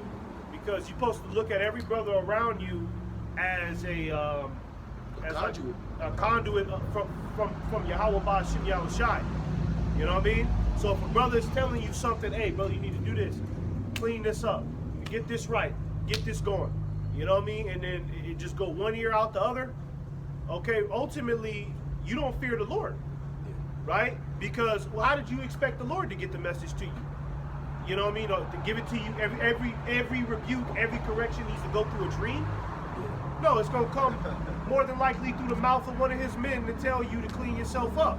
So if you can't listen to the men, then that means you can't listen to the Lord. And if you can't listen to the Lord, you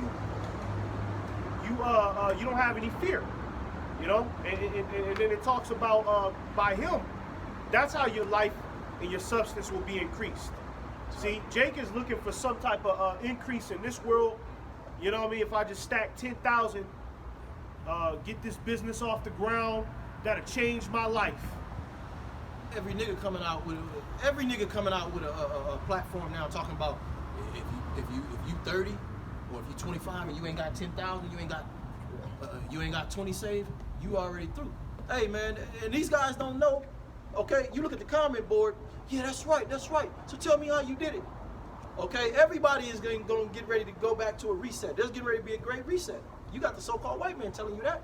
Yeah, that's dealing with the mark of the beast. You're not getting around eternal riches without Yahushai. That's right. And that's what these niggas is trying to find. They trying to find that treasure chest without the Lord. Because these niggas want to be the Lord. But it's not going to happen, man. Okay? You niggas have never even been off this planet. How could you possibly think that you don't need Yahweh Ba'Shem Yahushai when you've never even seen outside of this planet? You niggas never been off the planet, man. A lot of you niggas ain't never even been outside of this country. You know what I mean? So yeah, we need Yahushai, you know what I mean, to lay down the guideline, right, and show us the way. But you gotta listen to Yahushai. You gotta listen. It's faith-based. That's why we say that. The Lord wants you to have faith. He wants you to use faith all the way up to Jacob's trouble. So you gotta believe the brother is a man of the Lord. You gotta have a spiritual mind. Because if you ain't thinking spiritually, hey, enmity with the Most High, the quickest way to become his enemy. Now you might not always be spiritual minded off top, but you learn how to be. And that's why we constantly baptize in the furnace. You know?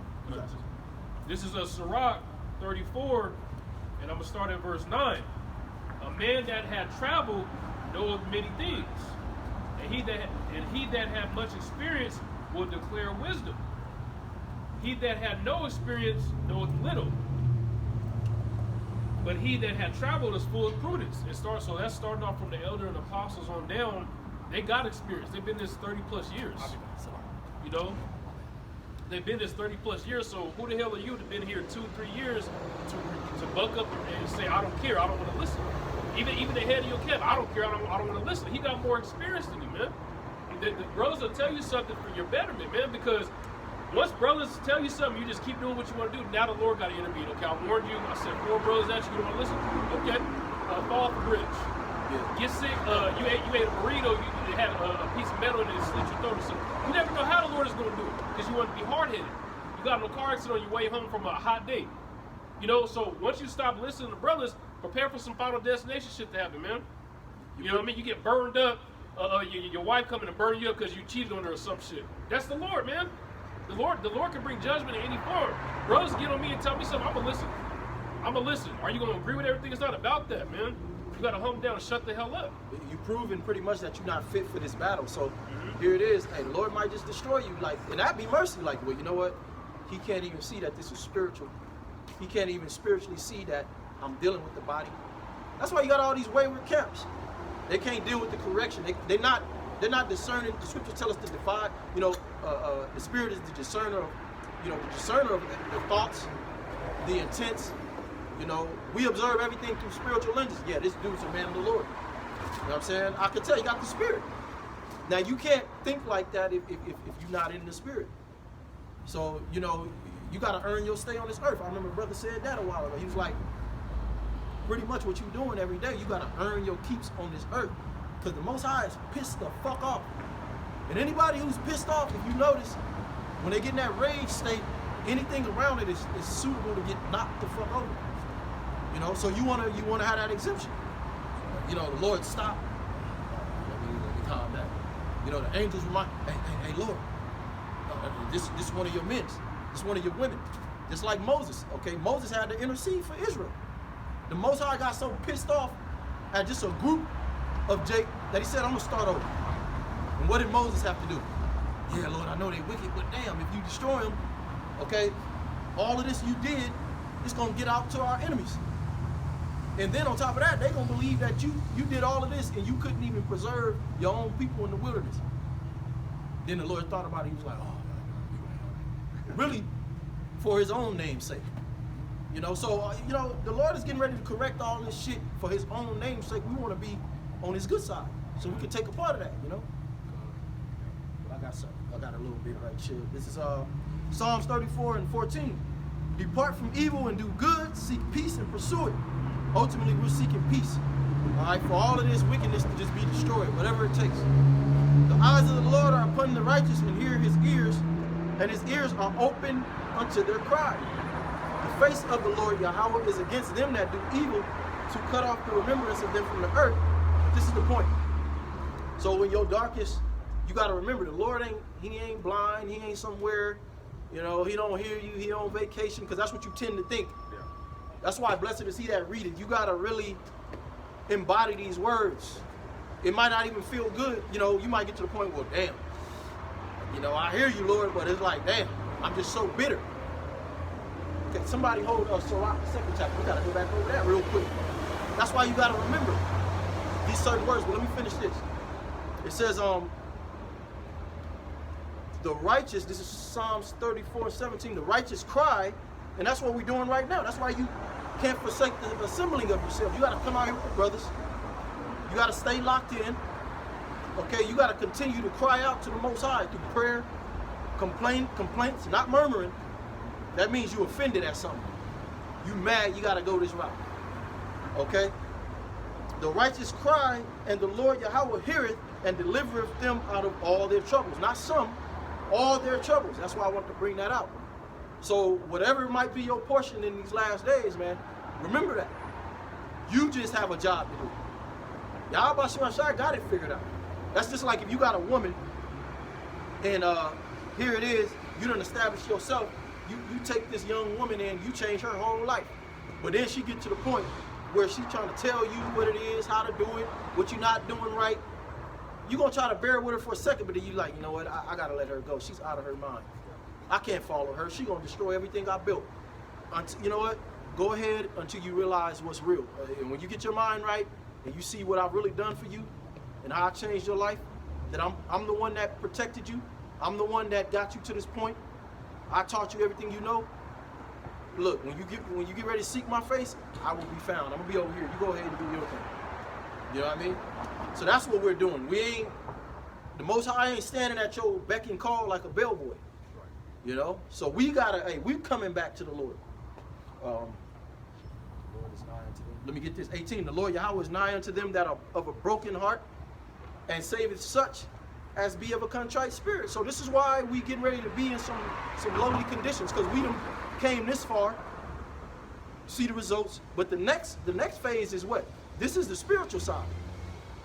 The spiritual side of correction, resurrection, being brought back to the truth, standing upon your feet. The next part is what? Just receiving all the rewards, the blessings, the spiritual powers, the new body. Okay, ain't gonna be no more work to be done. Ain't gonna be no more reading to be done. You're gonna know it all then in righteousness. So that's the next phase. It ain't like we running into a brick wall. That's what Jake think. Well, Lord, we done did enough. Why? No, the next phase is who gonna take everything I taught them? Who's, okay, final cuts. Last call. You know? Let's just get that Sirach. I got you. Okay. This is Sirach, chapter 2 and verse 1. My son, if thou come to serve the Lord, prepare thy soul for temptation. Yeah, you say you come to serve the Lord, prepare your mind for what's to come, Jacob's trouble. That's right. It says, set thy heart aright and constantly endure. Yeah, set your mind aright. Okay? You might got to talk to yourself, give yourself a pep talk, pray, fast, whatever you got to do. You know what I'm saying? It said, and constantly endure. So get your mind right. Yeah, you in the mud. You sinking deep in the mud. Okay? You know, what did it say? Constantly endure. We just read that the Lord ain't gonna forsake you. Continue. And make not haste in the time of trouble. Yeah, don't be hasty to get out that trouble, because the only alternate idea is to go back to a trap. You know, when you read that story about the man of God in the scriptures, it make you wonder, like, damn, what was the point? Pretty much it was two prophets. One prophet was commanded of the Lord, look, I got a mission for you. Go do what I told you to do, and don't turn to neither side. And I got to reread the story. Well, along the way, he met another prophet. You know, and the prophet told him, hey, look, I'm a prophet too. Hey, come back, bro. Come back to my crib real quick. You can continue on your path. I got some food and stuff. I got some stuff. I'm a prophet too. See, I'm a prophet of the Lord too. So he got comfortable, like, okay, well, he is a prophet. He forgot what the Lord told him straight way to do. He went to the man's house. Then the spirit jumped on the other prophet, was like, hey, look, man, like, you know, didn't the Lord tell you don't go veer off to the side, bro? Well, now since you didn't keep his full commandment, when you leave here, okay, it ain't gonna be nothing left of you but bones. A lion gonna meet you, eat your ass up, and that's exactly what happened. Like when the Most High, through the prophet Samuel, the Most High commanded Saul to kill everybody and the livestock. He didn't listen. He didn't listen. Okay, so he didn't have enough faith. that's right. Took his position. He didn't want to kill Amalek, kill all the. Was it Ammon? Yeah, Yep, Amalek. Amalek, yeah. So he rose up King David. And the beasts of the field. A man that was of his own heart, that he could trust. Yep. Okay, because David didn't give a fuck what the other niggas thought. Yep. He was like, hey, thus said the Lord, nigga. Yep. That's it, nigga. I don't give a fuck, bro. I'll be in this cave, nigga. You know, this is a heathen over here. How y'all scared of this nigga? Yeah.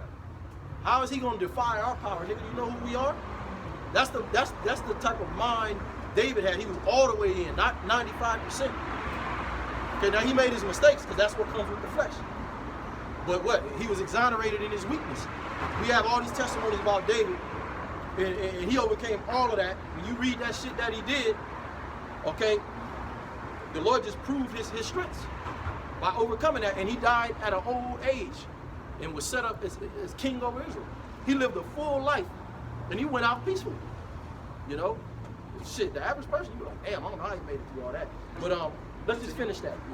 Verse 3, cleave unto him and depart not away. Yeah, so you got to cleave. Can somebody just look that up real quick? Cleave unto him and depart not away. Because, hey, the flesh can get so shaky. I don't mean, you will be like, damn, what's the, you know, the flesh will be like, what's the point of me doing this? What's the point? I lost my woman, I lost this, I lost that. Keep going bad. I'm broke. It just keep going bad. It seemed like before I came into the truth, what if I never even came into this thing? I'd probably be good, man. I would have had that. I would have made that money. I would have got that record deal. I would have had that woman I lost. That Mercedes. I lost that woman because of this truth. Damn, I miss her. you know what I'm saying? Yeah. Hey, you got to put off the weak nature, man. You're going to get her back. You're going to get her back in her right mind. Plus, you're going to have so many other women. Okay, you done forgot really the type of taste you like. Because we as men, we all got a specific, but you get older and you got to settle in this world because it's so corrupt. The Lord knows exactly what you want. You're going to look at things different. You know what I mean? By the time you get what you know, the Lord start opening up them blessings. Because believe it or not, yeah, we under the curses, but we getting ready to come into them blessings. When you read them blessings, it's like, God damn. Yeah. Woo! Like, you know what I'm saying? We cursed in the damn city. You can't even do nothing in the damn city. You cursed. Yo, imagine not being cursed in the city and everything you put your hands to profit. You can't go get a bank loan right now. I don't care if you got good credit. Nigga gonna find something on you. You know? I had tried to do it a couple years back. I think I had just got in the faith. They told me no one every goddamn. They looked at me. No. I was like, damn. You know what I mean? Well, you know, they might have thought I was white because my name, you know, Josh, you know, think it's a white boy or something. But now they saw me, it was like, Yeah, that complexion is Yeah. that lady told me no on every dotted line. So, hey. denied. Because my name, it gets me to interviews and the callback. Clifton, let me not say my last name. You know what I'm saying? Then you show up and like, hold on, bro, we brought you in here because we was trying to dodge niggas. Yeah. And here you come. Got something? There's still more. Let me get that. Yeah, just finish that, you know. It says that thou mayest be increased at thy last end. And that's the point. You gotta wait around, bro, so you can be increased at your last end. And Floyd Mayweather, Javante Davis, whoever you want to, Michael, whoever. You know, if they had to quit, hey, Joe Jackson beat the shit out of Jackson 5. Now, you know, they got beaten into stardom. It was hard, they didn't understand it. Why he be beating us? And then, you know, the white man, he make a movie and act like they was just the most abused. Hey, where they grew up at, and I forget where they grew up at, in Gary, Indiana, them ass whoopings kept them off the street. All they homeboys was drug dealers and, you know, and they didn't become the Jackson 5. Now, I'll say they bugged out. Like, yeah, Hollywood bugged them kids out. So, but I'm just saying, you know, giving you a worldly example. Who else was beating it? Hey, Serena and Venus. Which shows you when you offer up a sacrifice to this world, nothing good gonna come out of it. Because they became great in this world, but now look at Serena. But the point I'm trying to make, that instruction. Well, they had that father figure. They had that father figure. Without the father, you know what I'm saying? Our heavenly father. Yeah. You know what I'm saying? You're gonna be a goddamn General. a degenerate, exactly. No matter what. But they stuck it out. You know what I'm saying? They stuck it out and they didn't understand why I can't talk to the rat under the table, why I'm getting beat. You know what I'm saying? But look what it did. It kept them focused. They became masters at their craft. So that's what how much more in the spirit. So you gotta wait, okay, for your turn. You gonna have brothers that's gonna be up, then you gonna have brothers that's gonna be down, then it's your turn. Yeah. You know what I'm saying? And if you fail, brothers is like, they might get weak. Damn, he didn't make it. Might get shaky feet, but that happens to me. You know what I'm saying? So it's not about you in this thing. And that's why Paul spoke about all his afflictions. Like pretty much shit. It makes it worth me catching all this hell that you can get it. You know? So I'm more than ready to die now. I've done my job. You know? Verse She had 4. that too. Verse 4. Whatsoever is brought upon thee, take cheerfully, and be patient when thou art changed to a low estate. That's the most important thing, taking it cheerfully, because it ain't gonna feel good. You might not even be laughing. You might be mad. You might want to sock a nigga out. You know what I'm saying? For nothing. Because you mad at life. You know, but you still in the spirit, you still gonna endure, you still gonna do the lessons, you still gonna talk to the brethren, you gonna straighten up yourself, you know, for the brethren's sake, you still gonna continue to fight and job search, whatever that might be. You still gonna try to do better.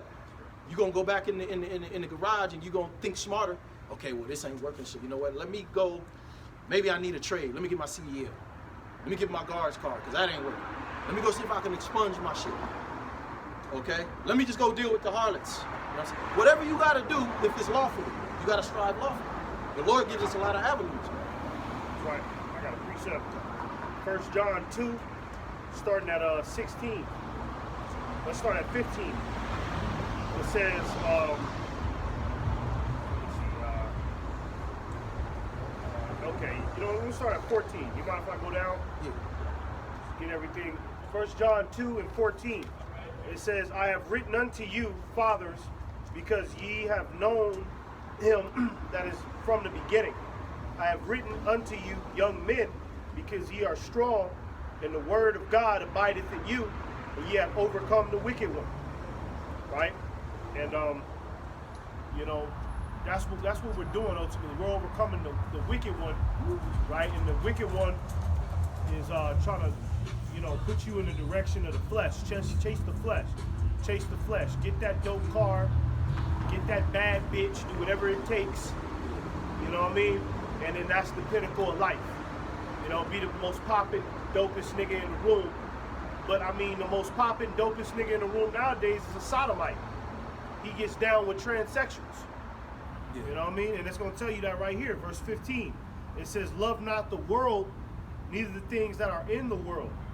If any man love the world, the love of the Father is not in him. For all that is in the world, the lust of the flesh and the lust of the eyes. And it says, for all that is in the world. That's all this world is about. It ain't about nothing else but the lust of the flesh and the lust of the eyes. And that makes it dangerous when it's the lust of the flesh, because your enemy can use that against you. Whether it be a woman set you up, you thought she still love you, she got a new dude. You come around the corner, he peel your wig back. The mark of the beast. You love this place so much, you gotta keep up with your riches and your floss status. So you're gonna take the chip and get blown up with a nuclear missile.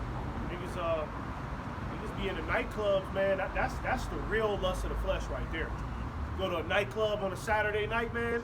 It ain't nothing but just niggas wiggling around in one little room, going after the flesh. Pulling out all the stops. Pulling out every stop, every little bit of game he got, every scheme.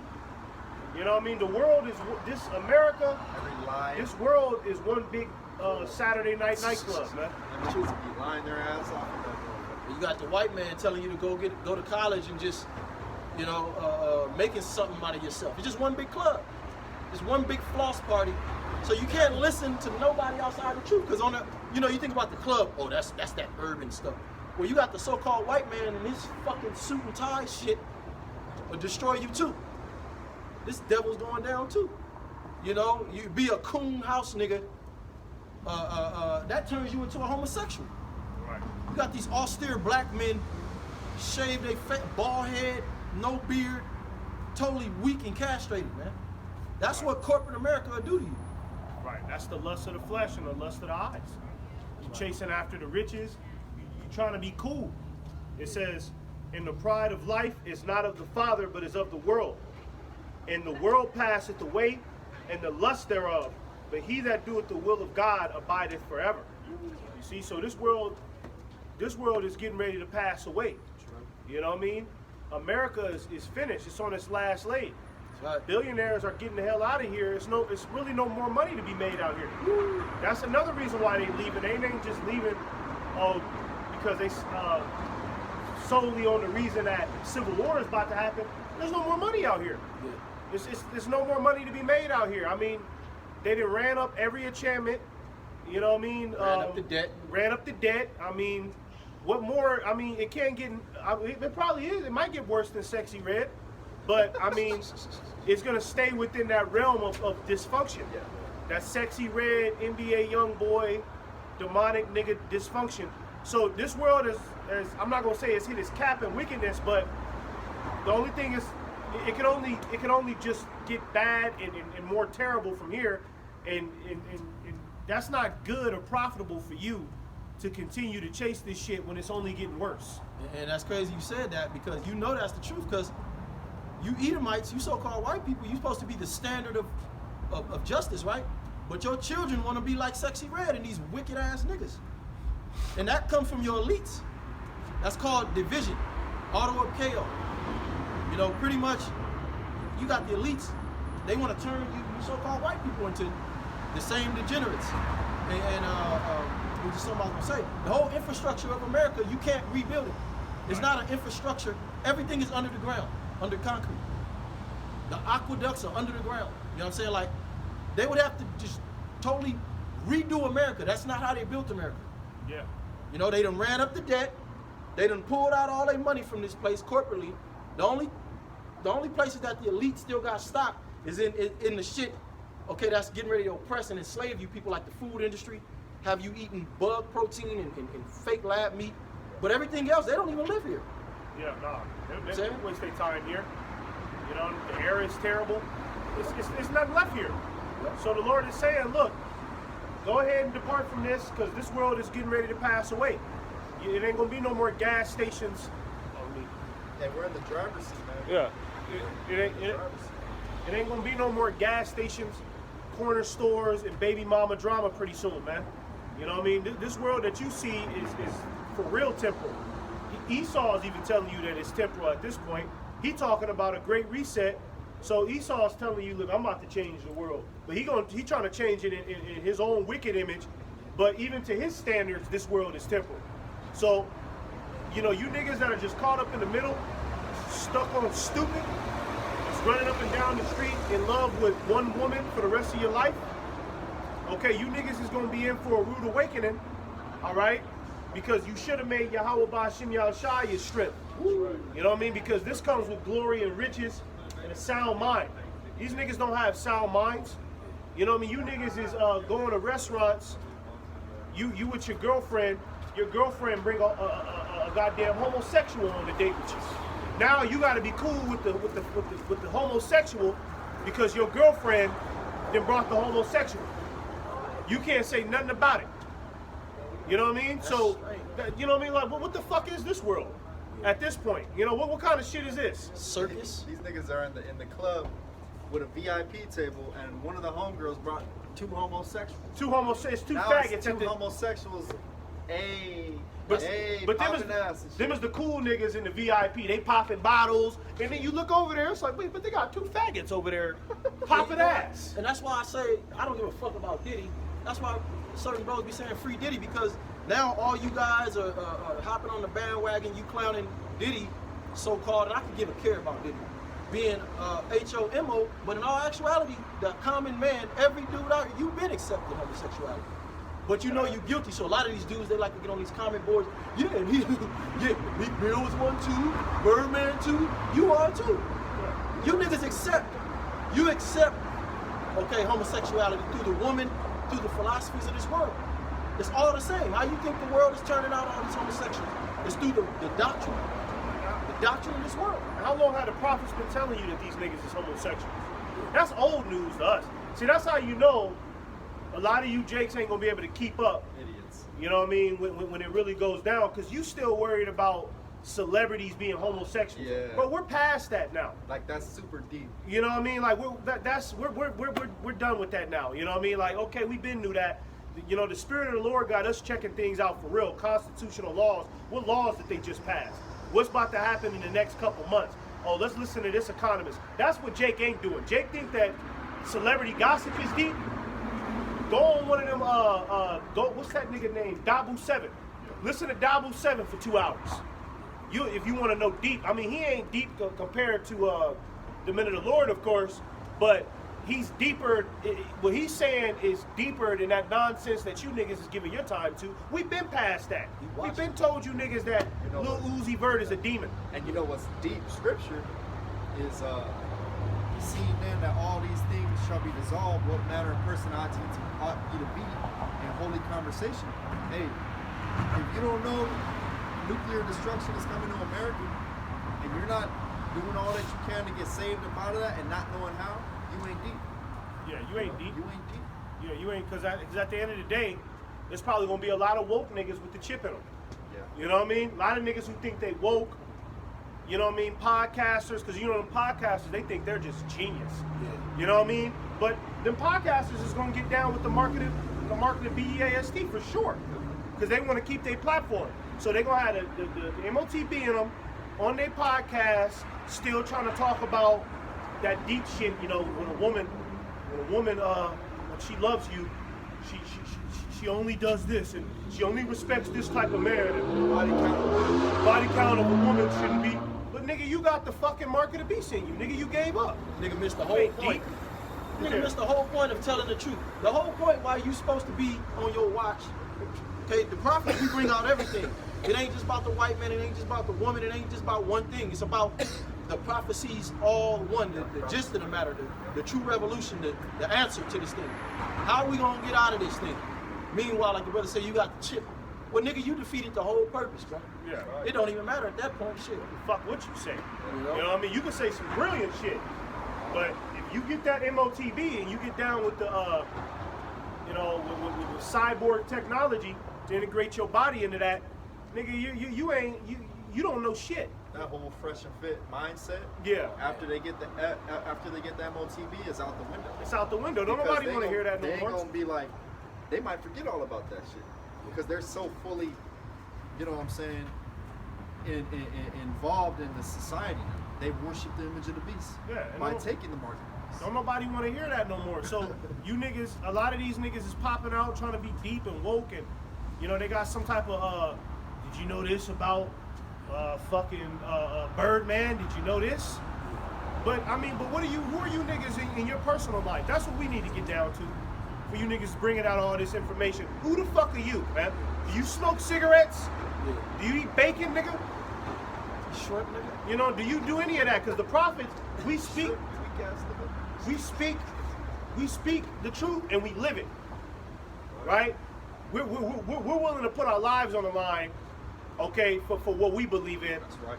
All right, that's what make us different, and that's what make us more prestigious than a lot of you bitch ass niggas that's yapping your mouth on the internet.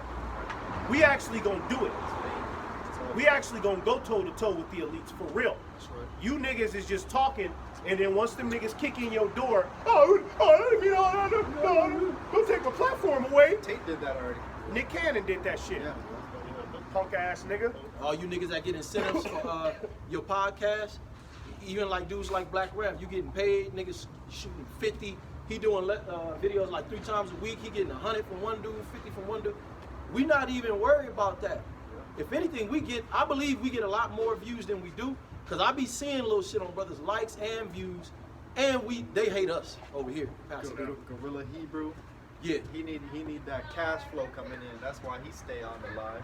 he got the dude from Jagged Edge out there. I was about Yeah. to say that. That's wild, bro. I Also, couldn't believe that dude was claiming Hoovers. Yeah, it was on a no jumper. He was on no They was jumper. like, "Are you from Hoover?" He was like, "Yep, I'm from Hoover." Yeah. And Jake even had enough common sense to sit with him on the couch and say, "But don't you think that contradicts? Yeah. Like you're supposed to be a righteous dude, but you're a Hoover." And then Gorilla Hebrew was sitting there, because you're a fucking fool, man. And see, Jake really looking for somebody to lead them, like the dude from Jagged Edge.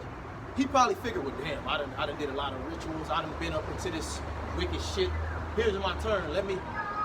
Because for him, and it's crazy. The reason why I say this, that was my favorite R&B group. For years, when I heard that he was even messing with them, I was like, damn, I wonder is he gonna kind of come out on the highways and hedges. Seemed like they ain't did no gay shit. I don't know them like that. But then he pops up. I'm like, oh, well, you know what? That's a good thing. All right, certain celebrities might be, if they ain't went too far, looking for a second chance. But then you got to do like Gorilla Hebrew in the way, a wolf in sheep's clothing, man. You dudes got blood on your hands. Because certain dudes might be looking for a way. You know what? I got to make amends. You know? Yeah. Maybe I can't just go out on the highways and hedges. Here come Gorilla Hebrew. You know? And Gorilla Hebrew, Fucking demon. he ain't even trying to really give you the word. He just trying to. He's like he trying to come up with like a plan. So you and him, like, look, nigga, you use Jagged Edge. Yeah. I'm Gorilla Hebrew. Look, we gonna pop it. We gonna get it popping. You know what I mean? Like, Numbers gonna skyrocket. He mixed the Numbers- scriptures in yeah. there because it don't even look right. He got to remember to bring the scriptures out. Yeah. Oh, hold on. hold on, but that does make sense with Deuteronomy Day 2 Yeah, chapter. you know what I'm though. saying? That does make sense, though, brother. But let's get this money. Yeah, yeah. You know what I mean? Like, bro, get out of here, man. A lot of you niggas is about to fall off, man. Trust me, man. Y'all niggas that's playing, y'all about to get it bad, man. All right, and it's gonna be terrible on how the Lord do y'all, man. That's why the Lord got you niggas acting a fucking fool. Niggas in IUIC acting a fucking fool. Yeah. You know? And you want to go on no jumper? All right. The Lord spoke through that, man. Let me throw this at you. Let me throw this at you. You want to claim Hoovers? Let me make you look like a fool in front of the whole congregation. Idiot. You know? You had who was that said that the Lord told him that Esau was black on a video game or some shit? Zelda. You know what I'm saying? He was playing a Zelda game. One of these false prophets was playing a Zelda game, and the Lord showed him that Esau was black on a video game. Like, what kind of silly ass shit is that, man? Come on now, dude. Idiots, man. Stupid. I'm tired of even listening to you niggas, man. It's about time you niggas get what's coming to y'all. You know what I mean?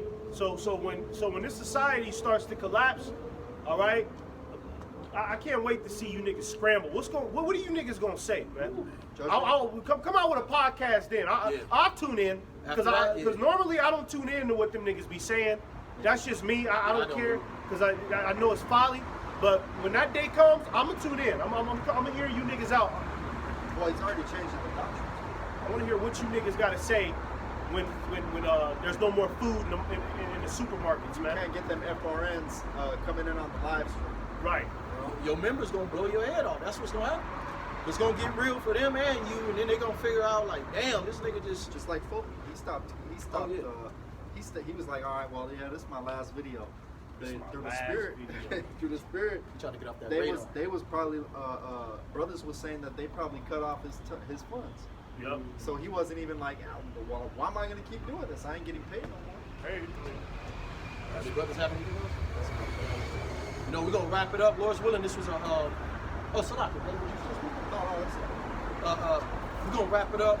Give all praises to Yahweh, Ba'ashem, Yahushai, Ba'ashem, Rakakudash. for allowing us to get out here. And Lord's willing, we spoke uprightly on these matters.